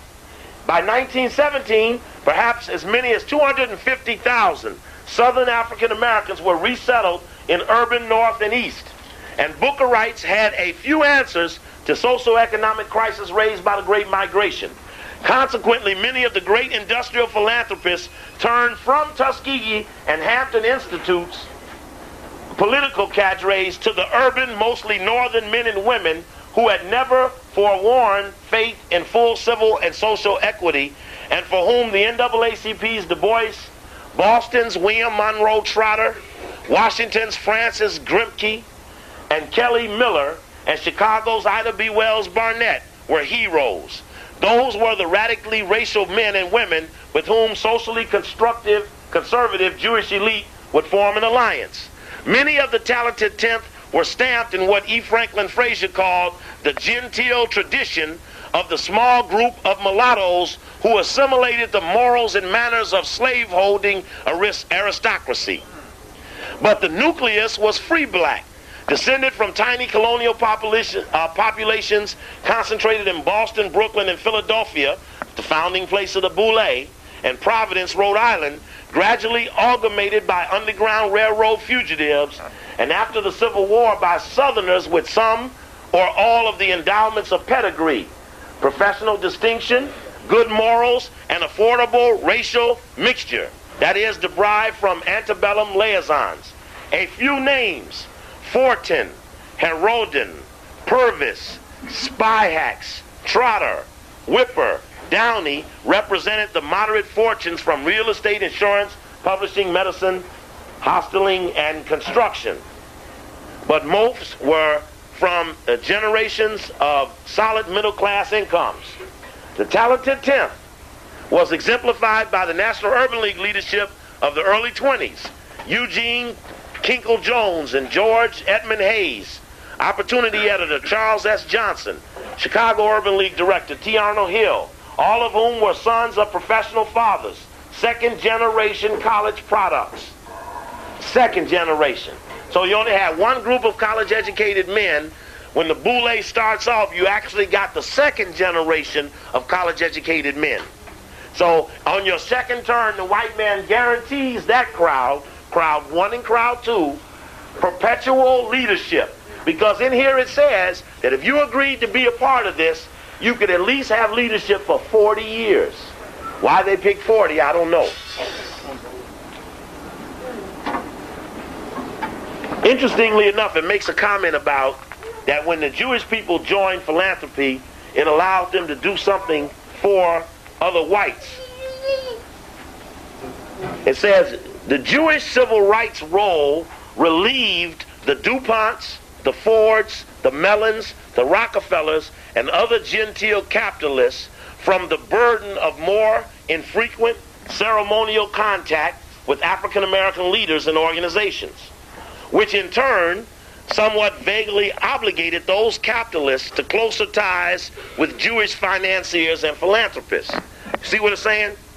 That because the Jewish people showed up and relieved the DuPonts, the Astors, the Rockefellers, the Mellons, the Fords, etc., from spending their time or wasting their time giving their money away to Negroes in hump and pomp ceremony, that the Jewish community came in and became that tender to the black leadership, which obligated the Carnegies, Mellons, DuPonts, and others to fraternize with Jewish philanthropy for assisting them on the Negro question. So that when they tell you, we've been a partner in the Black-Jewish Alliance, you tell them, my knowledge is that the richest of you circumvented the riches of the Anglo-whites who you sought to get with at the museum and the Art Institute and the Symphony Orchestra and the opera, of which you had not been allowed to be on yet. That by giving philanthropy to the Negro, who you never hung with, you in fact tended to an obligation that the white race had to keep niggas cool. And that for that, for example, Japan and Germany want to come in on the world thing. So every time something come up, America say, well, Japan, you got to put money up for Russia. Japan, Germany, you got to put some money up for Russia. You all got to help pay what it cost us to pay the world off. We'll put you on the Security Council of the UN. We'll put you, but you got to fork up and pay over for the containment of the globe. So in other words, if you're going to, Japan, enjoy the benefits of a world we dominate with military strength and violence, you got to pay us for dominating it. And so for the Jewish philanthropists to be included in the Anglophiles, which was what both groups aspired, the blacks and the Jewish people aspired to be up there, they had to show that they would foot the bill. You with me? Oh, yeah. So when they go into that dialogue about, and boy, I couldn't imagine them ever showing up for a real meeting over history. But God, we could have a trial. We could try black-Jewish relations. See what happened in there. Now, listen to this. In fact, the guy Villard said, I have never appealed to them for aid to the Negro and been rebuffed. Villard was the first Anglo or white, he was the first chairman of the NAACP, of which Spingard then followed him. But Villard only stayed there until Du Bois attacked Villard and made him leave, which brought Spingard in. And you must remember that too. It's a preferred leadership. Now, it says here that support of and participation in African American civil rights movement was seen after 1915 as meeting Jewish needs, when barely 10 years earlier they had supported those African American forces, the Bookerites, only. It says, in the aftermath of the Frank case, upper-class Jews increasingly encouraged the new African American leadership, the talented 10th, which employed agitation and publicity as principal weapons to force the glacial pace of civil rights. By establishing a presence at the center of the civil rights movement with intelligence, money, and influence, elite Jews and their delegates could fight against anti-Semitism by remote control. You see, when Coakley gets attacked, I'll show you all the stories. They say, where are our responsible black leaders? Meaning, where are the ones that we paid to attack in a situation like this? You know what I mean?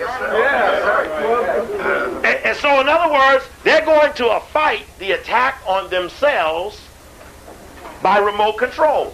In other words, if LeGrand Clegg says that Jewish people have dominated the influence of Hollywood and have portrayed negative images, and then by noon Ben Hooks condemns him, the man who he was speaking for.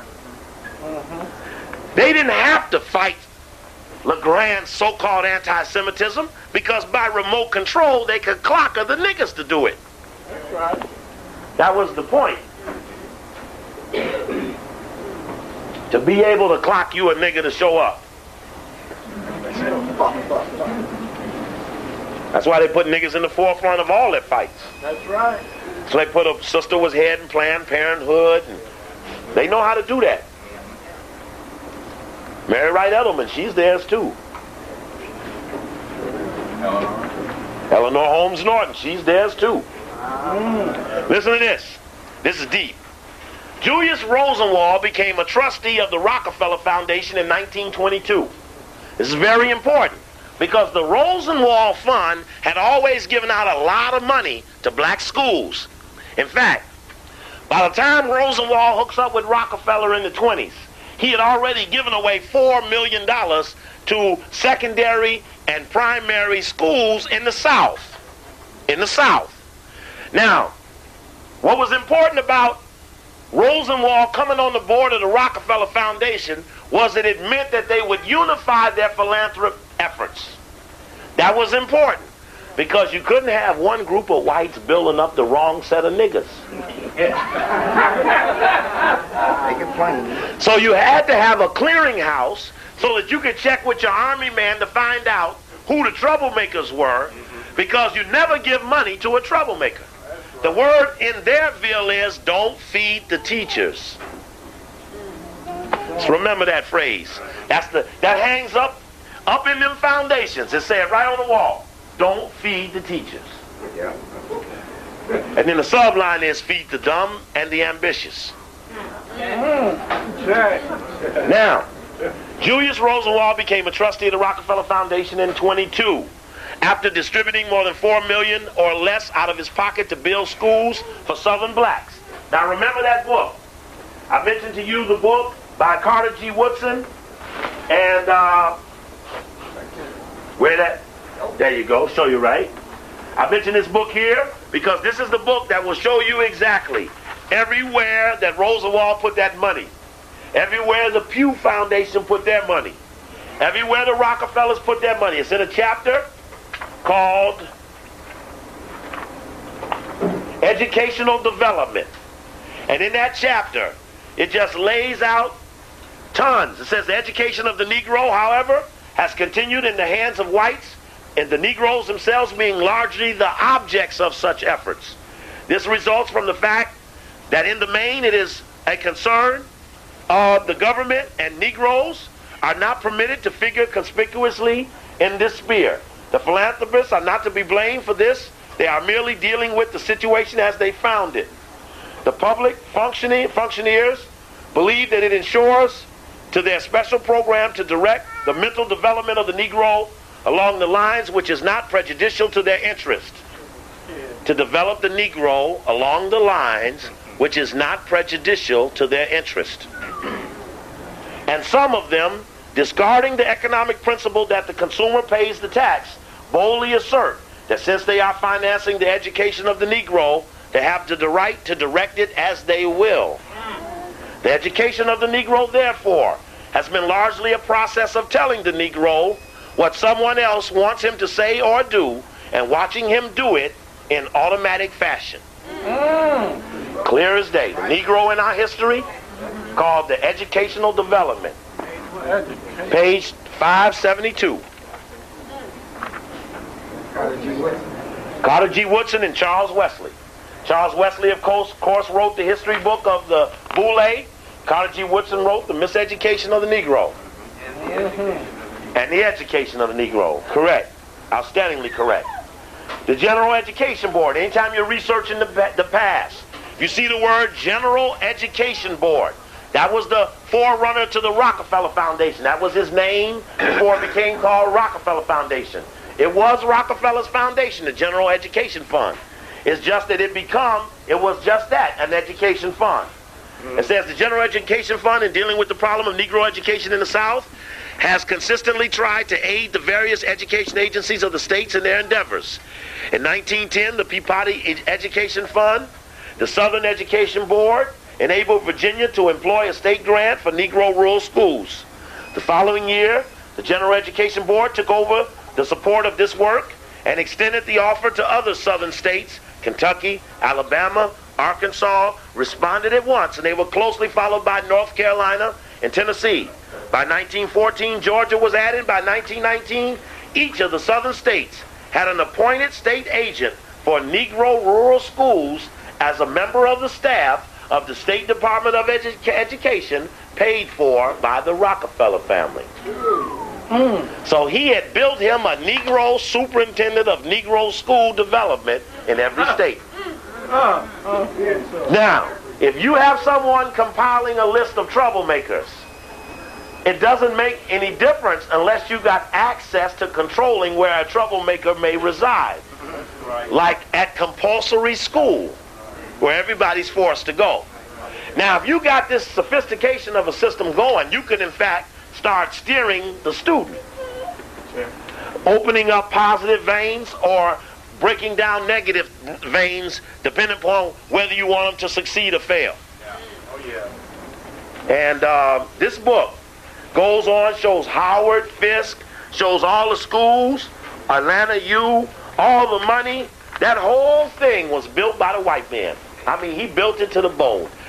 It is not that he just controlled all them historically black colleges, but he has controlled the high schools, the grammar schools, and the kindergartens. Everything. He set it all up. He left none of it for nothing. Remember, it was from slavery to controlled education. In other words, you were in fact just opening the cow out of a barn and sending them in to a barn house. He never really ever got a chance to roam free. There was never a Negro school just for Negroes, by Negroes, Negro finance. There has never, ever been one, ever. Ever. Though they bore our name and perception, we have never, ever had one. And this whole chapter on education, I'll just leave that up there. It talked about, just to show you the domination, I was talking to you about the Rosenwald, says that the Rosenwald Fund, working in cooperation with these agencies, contributed towards the erection of 5,357 public school buildings in 15 southern states, 4,977 schoolhouses, 217 teachers' homes, 163 shops of vocational units, costing $28,408,520. This amount, according to the report, the Negroes themselves gave $4 million in cash, labor, and materials. Says the teacher capacity of the so-called Rosenwald schools was 14,747. And out of those teachers that the whites were grooming to teach the Negroes came the leaders of the Negroes. They were all teachers first. Many of your key black leaders now are still teaching. They have always been college incubated. Think about it. Check. Oh, tape check. Okay, anyway, I won't go any more to that chapter, but that chapter stands alone as being able to describe. What we're now talking about is that the select attack on black leadership has actually really been an attack on everybody who wasn't on the program. If Copley lacked pedigree and was a street scavenger, peddling tapes, then that was because he knew everybody else in the scheme was on the program. There wasn't nobody in the program that wasn't on the program.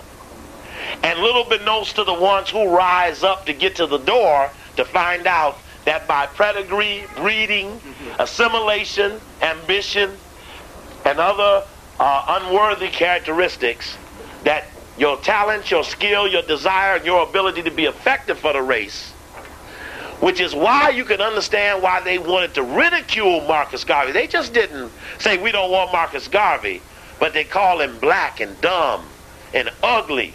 What was that Du Bois call him? Big lips. Big lips, and what else? Uncle Tom. Marcus Garvey called him a monstrosity. Now what? Marcus Garvey called him a monstrosity. A monstrosity. In fact, it talks about the day Marcus Garvey went to the NAACP offices and saw all them white people running everything and stormed out of there saying, I don't believe it. And that was interesting because he could not believe that they would accept this relationship from the white man. When in fact, if they had just stuck with him, they could have had it all. Do you understand that if they hadn't broke ranks and decided to bite on to the hope of the American dream, we could have had it? And that it wasn't the attack of the white man that stopped us from getting it. It was the allowance of a group of blacks to stop from supporting it. That's what it was. That's what it was.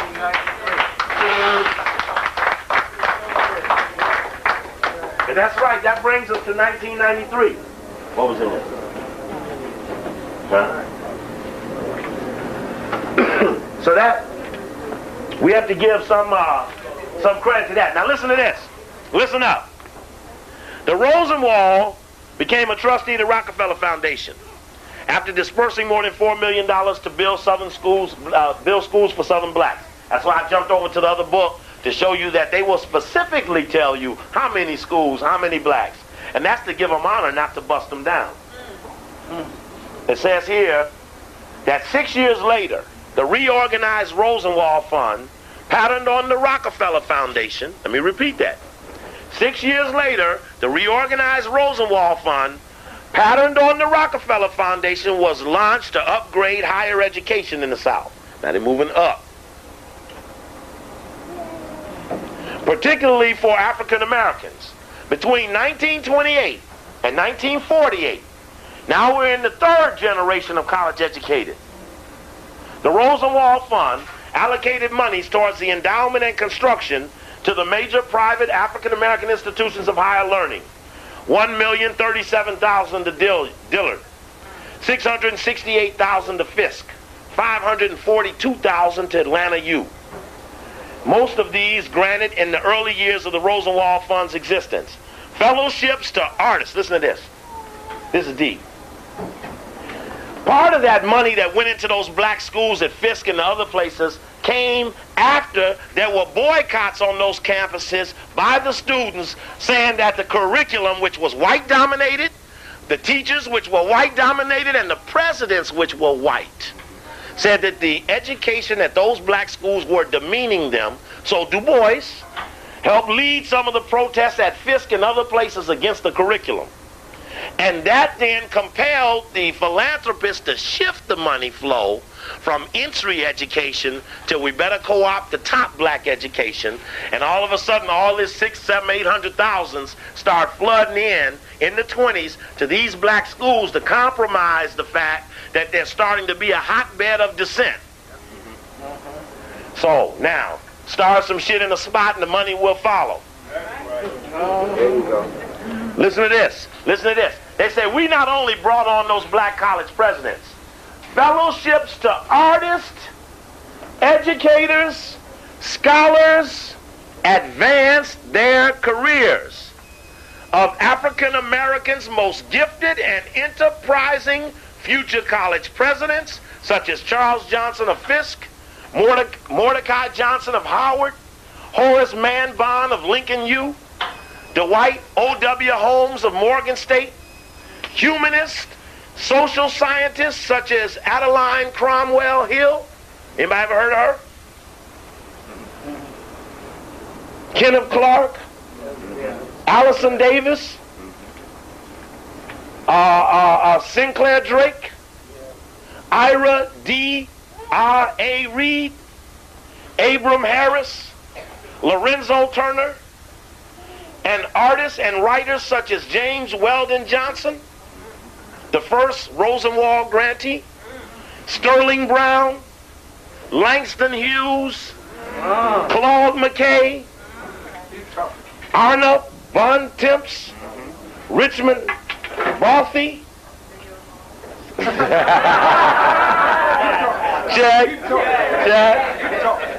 Selma Burke, Augusta Savage, Hale Woodruff, Jacob Lawrence.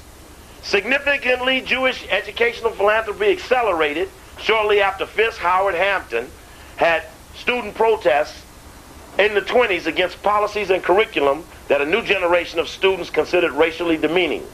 A crucial, if not apparent, difference between Jewish and WASP benefaction of African American higher education was the insistence of the former on education of competitive quality. The earnest, similar commitment of WASP philanthropy had become increasingly compromised after the turn of the century because Southern white pressures to supplant liberal arts and white-collar professional training with vocational instruction reinforced by ethnic and subservient separateness. What they were saying is that the old-line Anglos, Rockefellers, DuPonts, and etc., who were industrialists, sought to finance vocational education because they were industrialists. Whereas when the Jewish boys came, they put them in the humanities, in the arts, poetry, etc. Because why? Remember we talked the other night that in attacking Marcus Garvey, the Harlem Renaissance was a covert action project to build up Negro, not in politics, not in liberation, but in arts, humanities, and music, as agreeable outlets for Negro creativity. Much more acceptable than Back to Africa movements. With me? Yeah. Now, it's coming together. Damn. All these Negroes been studying Negro history. What did they find? I'm wondering what they was looking at. Because now that we done looked at it, shit. And I'm using this book, but I could take you 10 books and collaborate everything I'm saying in this book. And this book got good footnotes in it to get you 10 books on every single thing that it says, and I can find 10 they didn't mention, which means the themes are readily findable. But weaving them and spitting them back in the now, AWOL. Don't have. It says that, very key. Okay. Constructive charity, profound influence, contribution to the formation of a kindred elite followed quietly from the policies of Jewish leadership. The contribution to the formation of a kindred elite. Let me repeat that again. Boy. Constructive charity, profound influence, and contribution to the formation of a kindred elite flowed quietly from the policies of Jewish leadership. An additional benefit deriving from African American philanthropy, or so Alfred Stern, Jewish Rosenwald's son-in-law, hoped, was the undermining of the stereotype of Jews as predatory merchants and exploiters of real estate. In other words, the giving of money by Jewish people to the Negro was to offset the protocols of the learned elders of Zion. And the international Jew, which called the Jewish man a money-grabbing hunky, dogma. Of which he was. And is. Is. In the greater sense. Sense. What he was. He is that and more. The beast. In fact, don't forget, this is a beast feeding session. That's wrong. That's wrong, Italy. Who feeds the beast? Dog. The beast. Hey, beast. Now, says here. Yeah, that's deep. For the talented 10th, heightened Jewish collaboration was extremely beneficial, for it too was caught and unprepared by what the novelist and poet Claude McKay called African Zionism of Marcus Garvey's Universal Negro Improvement Association. The Garvey's movement's leadership was the majority was of true believers, but its growing appeal among African Americans extended from coast to coast deep into the South. Charisma and pageantry,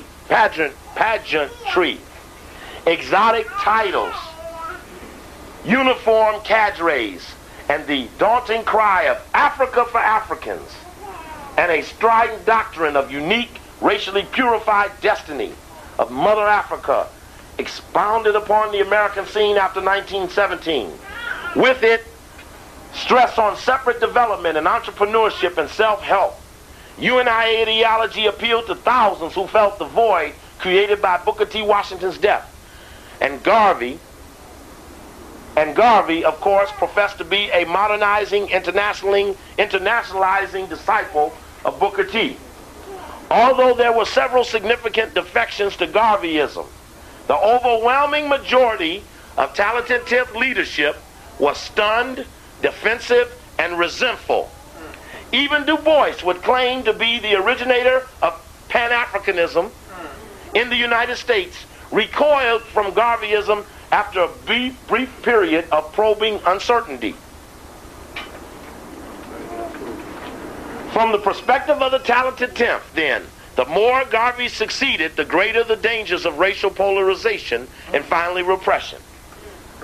I remember there was a point in Chicago when the Steve Coakley thing had come down, and what had happened was there was a reprioritization of focus, and people were saying, well, let's get with Coakley. Let's rechange how we attacking this thing. Let's get behind Steve, because if the mayor agrees not to fire him and we stick with him and he's clean, then this represents the one we can back up all the way. And then another guy stands up, a prominent black attorney, former U.S. attorney, steps up in the room and says, in fact, it's Tom Todd. He says, I won't accept no leadership from no hooligan like Coakley. And then the others in the room began to say, well, what are you saying? He said, if you get with him, all y'all gonna lose your money. Point being was that if you all go for this new leadership thing, then the money ain't gonna flow, and you know as long as you keep doing what you're supposed to, the money gonna keep flowing. Now you get with Coakley, you better be ready to starve. Now if you put it to a question of, would you fast for freedom? The majority of people say yes. But they didn't ask the people the question. The ones who were fat-bellied made the decision for the ones who were hungry. And we still making fat-belly decisions. You see, again, if the righteous leadership develops that's hungry, the elite will not follow them. Because there is nothing short of a white man's fart shall they follow. Come on with that. So you're right. Hey. USA. Oh. There you Shaq. All right. Says that American Negro leaders are not jealous of Garvey, the crisis protested. They are not envious of success. They're simply afraid of his failure, for his failure will be theirs. But despite Du Bois's disclaimer, the talented 10th was envious and afraid of having to share and perhaps even yield its pretensions to leadership of the African American masses. Garvey was only partly blustering when he charged, quote, that the Negro who has the benefit of an education 40, 30, or 20 years ago is the greatest fraud and stumbling block to the real progress of the race. And you know what? And you know what?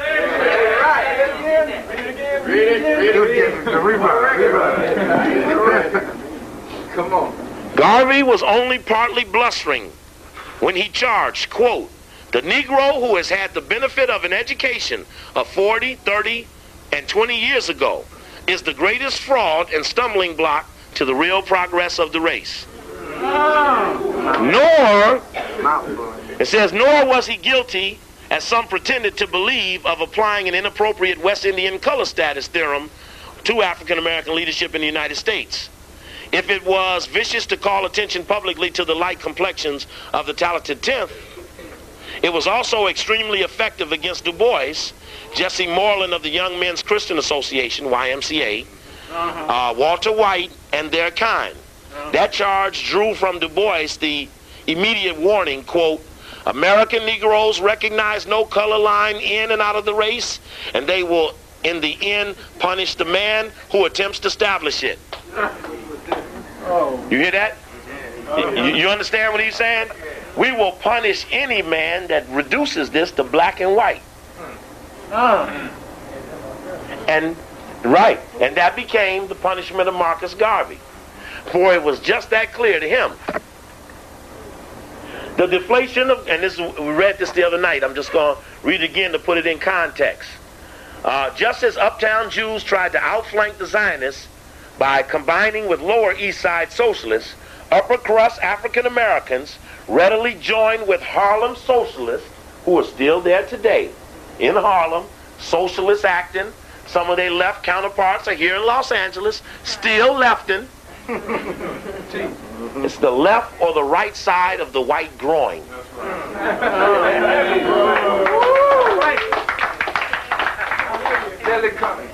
No applause necessary. It says, just as uptown the African American upper crust readily joined with the Harlem socialists, led by the African Blood Brotherhood's Cyril Briggs, to defeat the Garveyites. What's anybody know about the African Blood Brotherhoods? Anybody know anything about that? That's something we got to check out. I got to ask. I'm assuming everybody know what it is. I don't know what it is. Or who was Cyril Briggs? Yeah, you know they do. But I skipped all that early part. I went all the way to the back part. The deflation of Garveyism presented the talented 10th leaders with an acute credibility crisis. For now they had to prove that Garvey's extreme pessimism about the future of the race in the United States was unjustified, and that by helping to scuttle the fervent mass movement, they had not co-signed 11 million African Americans to perpetual economic and social misery, which they did. But the evidence and trends supported the Garveyite predictions. They had found that blacks in industry had declined during the 20s.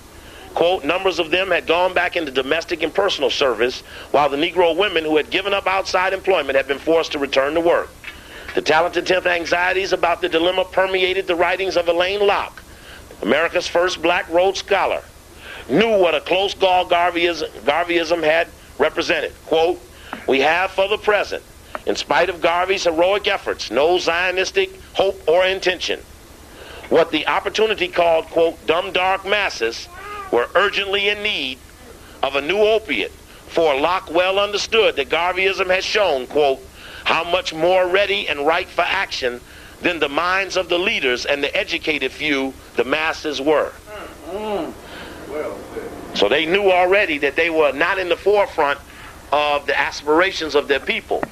But they were never willing to concede to their people's aspirations, the ones they claim to represent. A leader is a so-called consensus of his own followers' aspirations, not in separate or indifferent to those who they claim to serve. And that's a fundamental fuck-up. Says the only safeguard for mass relations in the future must be provided in carefully maintained contacts of the enlightened minorities of both races. Says, but we have to be careful about those who call for their ounce of democracy today, lest tomorrow they are beyond cure. Hence the race leaders must be clearly seen to have influence among the movers and shakers in the white world. A role legitimating requirement that, despite Garvey's example, might have found to be fundamental race feature. The interracial undertaking, as dazzling and mounted and as publicized as those of the UNIA, were called for. Promotion and celebration of symbolic racial breakthroughs were indispensable. What they're saying here is that the race leaders must be shown to have influence with the whites, and that this is a legitimizing process. You must legitimize the leader's role in the white world. And two, that we must play up our successes to counteract the pageantry, the parading, the uniforming, and the giving away of authority by Garvey. If Garvey said, you are the lieutenant general of the UNIA in Chicago, a nigga had authority. There was nothing that he could get where he could have a position in, because having come out of slavery, they beat organization down. So there was no spot where you could get qualities. So Garvey was making qualities, and giving people assignments, uniforms, bars, stripes, commissions as generals, and then said, look out. So we have to do the same in reverse. We've got to play up our own Negroes things and play them up high so that they would have the same perceptions. And that these were role legitimizing requirements. The first and most obvious was the redoubling of advocacy of civil rights before the courts and Congress. The second was the novel strategy of harnessing art and literature, replacing civil rights. In other words, to ventilate in the courts and Congress, make the Negro, remember, the NAACP comes in and the black struggle becomes the court struggle. We're going to the court to get the court to give us the right. That was a deviation from direct rights. I'll beat him, therefore I'll have rights from him. And then it says that they then also went off into art and literature, replacing civil rights. So that was the pursuit. By the end of the 1920s, the talented Temps spoke warmly of the special relationship with Jews. James Weldon Johnson and White routinely scrutinized obituary columns for Jewish legacies that the NAACP might tap, and listed prospective contributors, a disproportionate number of whom were Jews. During the Depression, William Rosenwald made a 3-year grant to the NAACP on the condition of it being matched by 3 others: Lerman, Mary Fells, and Felix Warburg, who is the brother of Paul Warburg, who set up the Federal Reserve Bank at Jekyll Island with Rockefeller, and also were financiers of Hitler. The Warburgs, they was hooked right in there. Also were in the founding group of the Council on Foreign Relations. So what we're looking at, remember, Du Bois was the first black man to speak at the Council on Foreign Relations. So we're looking at, oh, yeah, I better just read this into the record before I forget. We're looking at them showing that the top whites were directly connecting to these blacks that we're looking at. It says here, the talented Temps primarily answer to black Zionism was the literary and artistic industry that manufactured the so-called Harlem Renaissance. The half-dozen or so African-American orchestrators of the Harlem Renaissance, Charles Johnson, James Weldon Johnson, Walter White, Fawcett, Elaine Locke, and West Indian Arthur Schomburg, a bibliophile, Arthur Schomburg, who has a Schomburg Museum in New York. We got to get in there because a lot of that Negro stuff is in that Schomburg Museum. And the West Indian numbers king Caspar Holstein conceived of it as a serious racial politic, art for politics' sake, or civil rights by copyright. Students of American culture have seen the Harlem Renaissance as another predictable, creatable bubble in a melting pot, a savory ingredient in a New England, Knickerbocker, Hoosier, and Yiddish concoction. The Negro writers were caught up in a spirit of artistic yearnings of the time. This was true of the writer Langston Hughes and Jean Toomer, who were not typical of most of the other artists and writers. Nothing could have been seen to the most educated African Americans more impractical as a means of improving racial standings in the 20s than writing poetry and novels. Painting, art, and literature were artificially created through glamorous ceremonies at the NAACP and the Urban League, who sponsored huge banquets and galas, gave prizes and fellowships, Guggenheim and Rosenwald grants, Spingard medals, literary prizes funded by Holstein, traveling art shows, and well-advertised fiction and poetry published by the Harmon Foundation, and Bonnie Livingwright and Alfred Knopf, KNOPF. The National Recruitment of Talent by Fawcett and Charles Johnson says that they had a list of every emerging Negro in art, talent, music, and everywhere they found them all over the country, they came to them with an offer of money and brought them into New York and made them part of this cadre of artists that they were building to make money off of.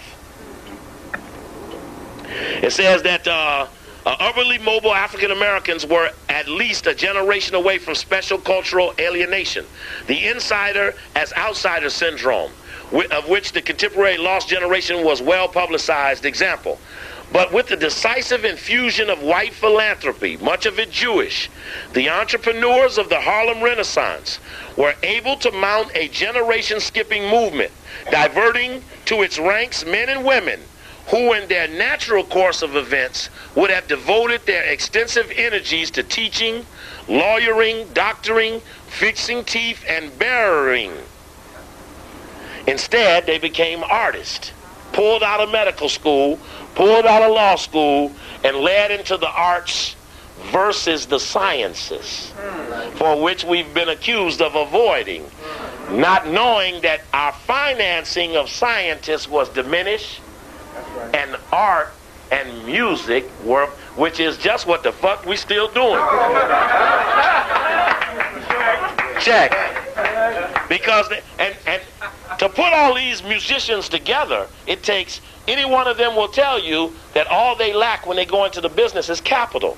So that capital is what the whites give them to keep them on Sony records and this and that. Which means that there is capital available, not for a black think tank, not for a black hit team, but for buck dancing and music playing and art drawing. Not that our culture is not a primary militant revolutionary activity as well, but they never finance our culture. They finance imitations of their culture, and that became what they reinforced. It says the Negroes were the head of a Harlem Renaissance that they rented, for they didn't even own the Harlem that they were renaissancing. Well, it just broke down the fact that they knew they had the niggas boxed in an offshoot industry, misdirected away from so when we say we want to name the names or move on to conspiracy, we know there are no quote-unquote thousands of conspiracy experts, because no one outside our community has ever reinforced conspiracy activity, and no one within the community can acknowledge it for fear of having outside retribution. That's right. So it becomes an industry of no profile. How much we getting that hash system today? $213. Wonder who gonna want to be a militant after that.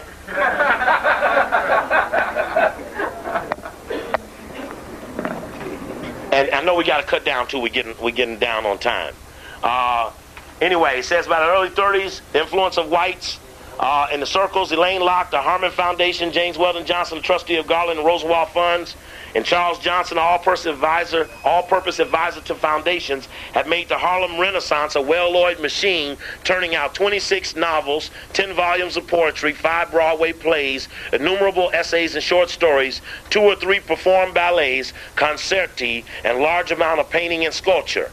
We must admit our debt to these foster agencies, Elaine Locke wrote in Acknowledgement in the Crisis, Opportunity, and The Messenger, the 3 journals which have been the vehicles of most of the artistic expression of those financed by the whites. Interestingly enough, the Harlem Renaissance literally took place in rented space in a Harlem they did not own. And last thing to say about this part here is that it says the privileged Ashkenazim reached the African American leadership and even helped create it, hoping, as Lewis Marshall remarked in 1924, that the success of African American civil rights organizations may benefit the Jews. Determined, it says, at least in the short term, the collaboration was beneficial for the African Americans. Their leadership positions were secured and would remain so for 40 years. The Harlem Renaissance bubble would soon go flat, but the basic assimilationist values and goals of the talented 10th would be perpetrated in the civil rights strategies in which the emphasis remained on court cases, contracts, contacts, and culture. For the Jews, the collaboration was extremely beneficial. By assisting in the crusade to prove that African Americans could become conformists, cultured human beings, the civil rights Jews were, in a sense, spared some of the necessity of directly rebutting anti-Semitic stereotypes. For if blacks could make good citizens, clearly most white Americans believed all other groups could make even better ones. So as if you could train a nigger, you can train them all. That's right. And that's what, in essence, they were saying there to fosterize their dialogue about this. Now, when I was in Chicago, yes, that's a series of authors in a book called Boundaries and Bridges. It's a museum exhibit. That one, the guy that wrote that was about assimilation strategies of Jewish and African American elite by David Levering Lewis, which he wrote in the form of something. In the back here to tell me what he wrote in the form of. In fact, he got an index here of events of black-Jewish relations. It says 1988, racial tension surfaced once again in Chicago as a result of speeches attacking whites and Jews made by the mayor's aide. The aide, Steve Coakley, stated that Jews were involved in an international conspiracy to rule the world and that the crucifix was a symbol of white supremacy, and the Jewish doctors were injecting black babies with AIDS. Taking a week to fire Coakley brought criticism upon the mayor from whites, religious groups, and moderate blacks. If you read COINTELPRO, it's one of the things that says we will castigate black nationalists to the responsible black leaders, meaning that they've always looked upon that responsible cadre of black leaders as being able to count upon them. This was a huge study done by the Community Trust in Chicago. Of the major foundations, which resulted in a study precipitated by the so-called Coakley affair. But what I want to show you about it is this. Reverend Kenneth Smith is a Boule member in Chicago. Franklin Cole is a major white corporate leader in Chicago. They're executive committee members of the Chicago Community Trust. Every city has a community trust. Check your local community trust. They were chosen to co-chair the task force. Two other members were James Bryce, who had Arthur Anderson, and Arturo Velasquez, the top Hispanic businessman in Chicago. It says they appointed 29 distinguished citizens representing a broad spectrum of community, like Barry Sullivan, chairman of First Chicago, etc., etc., etc. It says the two events precipitating this action by the trust, which was to put this study together. Chicago Community Trust established a task force to consider the cause of and possible solutions for ethnic and racial unrest that characterized the public life in Chicago. The two events precipitating this action, the first was the occasion of a black mayor's aide, inflammatory comments about whites, especially Jews and city leaders. The other was the upcoming mayoral election, in which race relations were expected to play a major role, and a destructive role. In fact, while voting was largely along racial lines, the racial tension expected did not occur. Now, what did they do in regards to Coakley making comments about whites? Why is Coakley's comments about whites worth 29 white leaders and black leaders getting together to have a study to, in its approach to meeting its obligation under the resolution which created it? The task force therefore undertook a four-pronged comprehensive what? Information gathering. Spying and assessment. This is intelligence gathering. This is intelligence analysis. Okay. Assessment. This plan included 7 studies by recognized scholars. That means they all got paid. In several disciplines. 90 neighborhood-based focus groups. Intense personal interviews with how many? 150. How many do a town have? 150 leaders. And the task force analysis and discussions with noted civic and community leaders. The objective of this approach, simply stated, were to provide the member of the task force with the necessary historical perspective, to determine the socioeconomic forces currently at work throughout the city and their relationship to racial and ethnic tensions, to discover the prevailing attitude at the neighborhood and citywide leadership levels towards racial tensions, the white man, throughout the city, to recommend and help determine future actions that might eliminate. How many leaders? 150. Why? It's 1988. Took them a year and a half to do the study. Everybody that they brought in, they asked, "Are you with Coakley?" Oh. That's what they asked them. That's the first thing they asked all of them. And I told you, I took testimony from people who were jacked up at these focus. Now, this is just what the Rich White Community Trust did. The American Jewish Committee held a set of them. The ADL held a set of them. And all they asked every sub-leader was, "Can I count on you if I fuck with Coakley?" Now, in other words, if they say, "See no evil, hear no evil, do no evil," Coakley's dead. It's just that simple. Now, all of this done against me, all of this buildup was all fostered and instigated by one Jewish rabbi named Rabbi Robert Marx. Looked a lot like Karl Marx, too. Rabbi Marx and Michael Coulson and Herb Kupcinet were the primary lead men in the attack on Coakley that sought nothing less than to kill him. We ain't got no doubt about what they were up to. Now, time has passed. The leaders have been ventilated. They said, "I can't come out publicly with you on this Coakley question because for years Coakley has been up under our shirts. I kind of like the guy, I kind of don't like the guy, but I'm not going to get caught publicly coming against him." Now, they got 10 people to come out against me. I stated emphatically for the record, there are not but 7 of them still alive. One of them defected. 6 is all we see.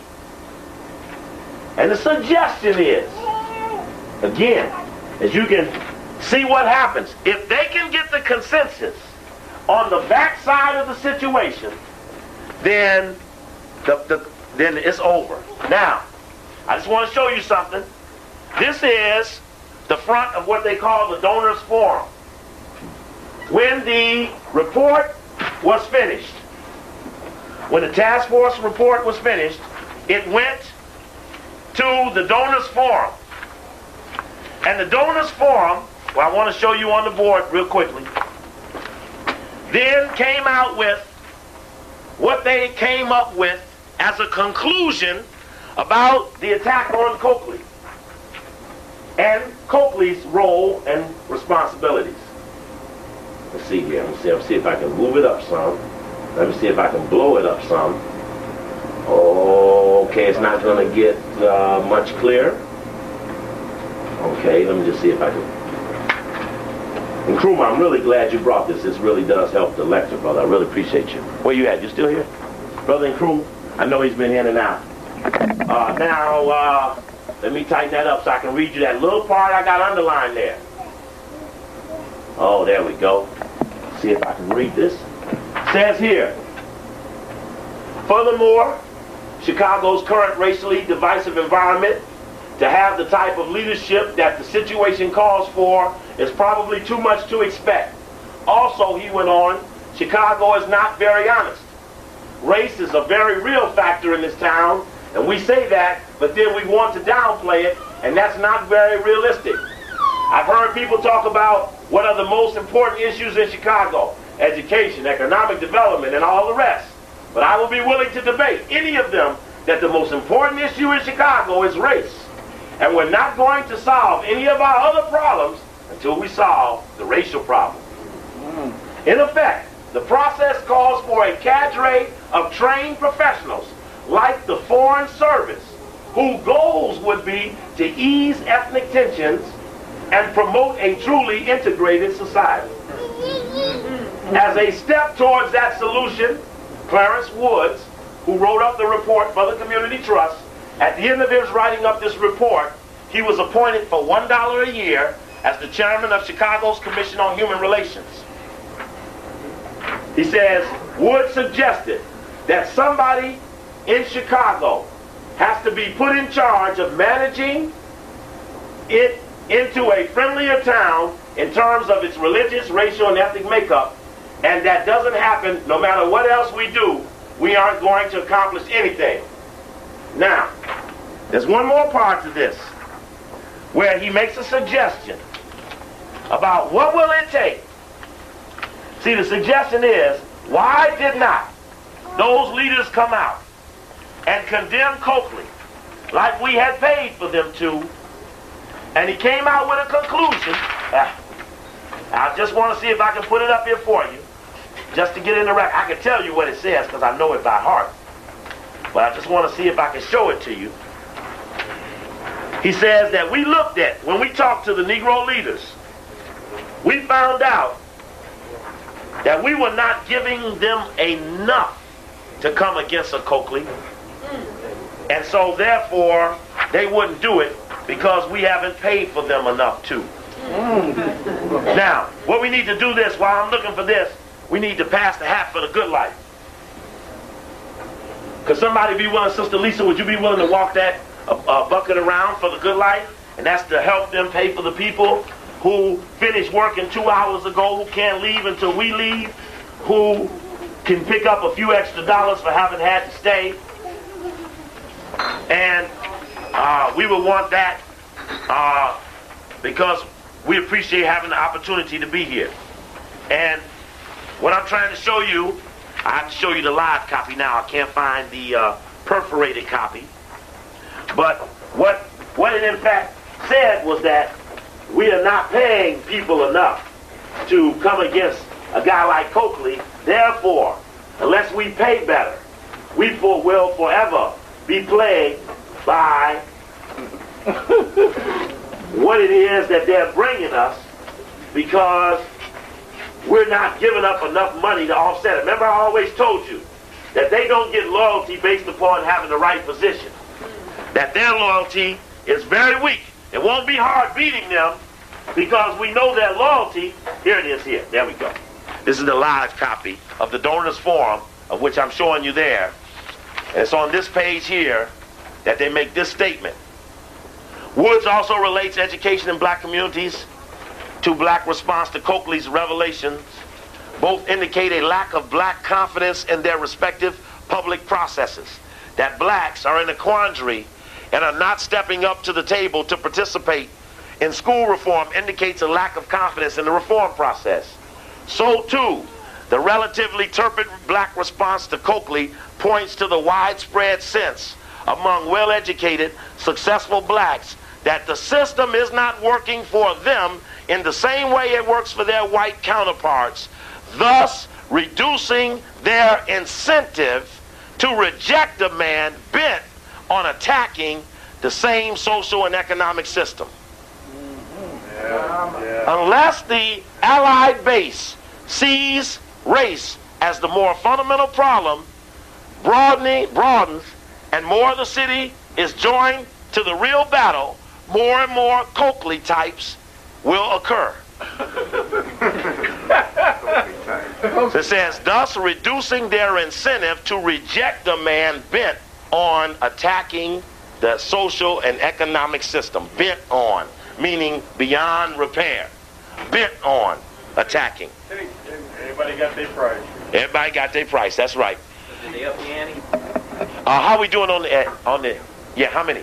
And we'll see, we'll pull this we'll pull the video real quick. We made $211 in the pot. It would be nice if it was $250. It'd be even better if it was $300. It'd be great if you wrote a check. I love it. And a symbol of Skull and Bones, and hook it up with their history book and put it on a flyer put about 200 of these posted around Washington, D.C., you, in fact, will frighten the members. We put out about 50,000 flyers, and I know that our strategy was that we really didn't care if they came to the lecture, if they just took our flyer home, because that will plant a seed that we'll harvest at a later date. And I took the quote.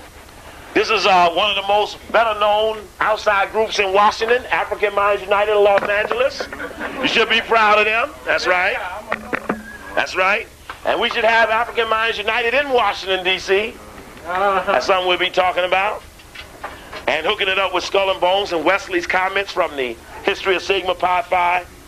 And, you know, I mentioned the other day about AMU being targeted as a part of stirring up trouble at Normandy and Florence that had been put into the Sentinel by, who was the writer? Ennis Schatzman. That's a black person. Ennis Schatzman. Dennis Schatzman, who wrote a story that in effect fingered African Minds United, as well as UNIA, as well as the UNIA and Brother Rowland, Coalition Against Black Exploitation, as being troublemakers. And I mentioned in the other meeting that just that type of label will compel the intelligence community to open up a file on the organizations based upon the fact there's a brother from the Bo Group, got a little youth coming up with names that we like the Bo Group, yeah, right, okay, we're winding down because we need to settle up. Brother Ed, let me get the things there. A raffle off, brother Astanu, in fact, one of you come up so that we can do this quickly too about the ADL. Brother said we can raffle off an ADL book. This is a good book about the ADL. It's done out by the LaRoches. I'm not into the LaRoches at all, whatsoever, in any sort of way. I was going to say they were giving them away. That's good. And in the book, it talks about how the ADL was connected to Meyer Lansky. Yeah. And that's important because you remember Meyer Lansky had the goods on Gay Edgar Hoover. Gay Edgar Hoover. which protected Meyer Lansky and them from law enforcement. That's right. And I think that there's some excellent things in here. And Brofman, the BCCI connection and other things. Our brother was down today at the first demonstration ever. The first demonstration ever at ADL headquarters in Los Angeles was held today. I saw it on no news this afternoon. No news whatsoever. It's strange. And a brother's going to tell us a few words. This is Brother Astanu, one of my mentors, a brother I look up to, brother I study from, brother I want to grow up and be like, who will report to us briefly on what happened there. And then we're going to be polite and help the good life by clearing out and doing what we can do to be timely. Because Sister did ask me to stop, and I don't want to disrespect her. All right, war, everybody. War. Just a few words about the ADL. There was an article that came out on the May 28th, Friday, New York Times op-ed, where they talk about a statement made by Erwin Sewall, who's the ADL's present fact-finding director. He said in conversations in the early and mid-1980s that the chief domestic danger to American Jews was the American left, especially black leftists, backed by the Soviet Union. He argued that right-wing extremists, even those with high-level connections, were insignificant by comparison, and to focus on them, he said, would be a dangerous diversion from the struggle against communism at home and abroad. Interestingly enough, this was in the mid-'80s when, you know, the Berlin Wall had come down and even Russians were giving up communism, so that's crazy. But anyhow, today at 11 o'clock, around 11:30, we had a demonstration out at the ADL offices on Santa Monica. There were about 60 people. And what was interesting is that the LaRoches showed up just as we were beginning to start, and they were the ones who were handing out copies of The Truth About the ADL. There were it was predominantly white Arab, and there were, you know, a handful of Africans. What was interesting is that the police showed up, and there was a police photographer taking everybody's picture. But luckily, Brother Jamal, as well as Brother Maurice, were there. They went up and videotaped him taking pictures of us. So is there any way we can see it? Any way we can see that tonight? You don't have the videotape. Anyway, I know. Okay. We y'all promise to bring it so we can see their faces. Yeah. Friday. Now don't you be setting no dates. You already the cameraman. Let me do it. It's gonna be a Friday. You might know them guys. And so, in terms of speakers, they had Casey Kasem speaking for the Arab American All right, group. for Casey Kasem. Let's hear it for him. How's that fight name together? They had Everybody playing music ain't dancing. right. Former city council person Robert Farrell spoke, as well as Kenneth Carr or Didon Kamati All from the right, let's get the brothers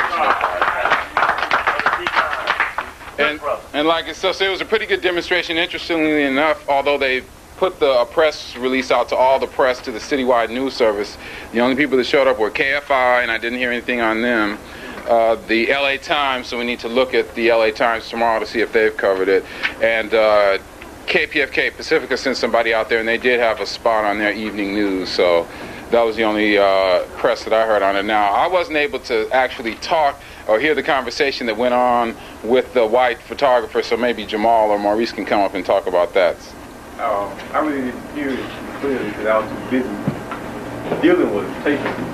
But KJLH may report it tomorrow because I'm going to give them what we got. Okay. The sound. So we should listen in the morning? I don't know. Oh, you don't know if they'll play. They might do it, they might not. But Brother Maurice can kind of expand on what happened with the situation with the photographer. What happened with the photographer, Brother Reese? Well, primarily, Go to the mic. there was a... He can holler from there. He'll be all right. Whatever. Come on up, sir. If you can get him in a thing. Sister Janie, please excuse us. We're winding down. We're not going to have anyone here to help me clean up. Oh, okay. We need to cut out. Okay. All right. Go ahead. Just quickly, brother. We got to pull out. We just got to go straight out. Primarily, there was a Let's go. officer from LAPD that was there, and he was on the upper hill of the demonstration, and he was approached as to him taking pictures, at which time he stated that he had a right to take the pictures and what have you. He later come down and he was critical of those of us that was taking his picture, and he wanted to know what we were going to do with our pictures. Well, he was asked what was it that he intended to do with the picture that he was taking of us, and he made the statement that he was going to put them in the file. Oh. So another police sergeant had come up to him and sort of chastised him to tell him that he was not actually to say that. But the word is already out, and the word is already history. In this case, is our story. All right. Okay, now listen up. We're going to pull a raffle real quick. You buy a raffle ticket, brother? No, sir. Okay. I need somebody that didn't buy a raffle ticket. I need somebody that didn't buy a raffle ticket. Come on.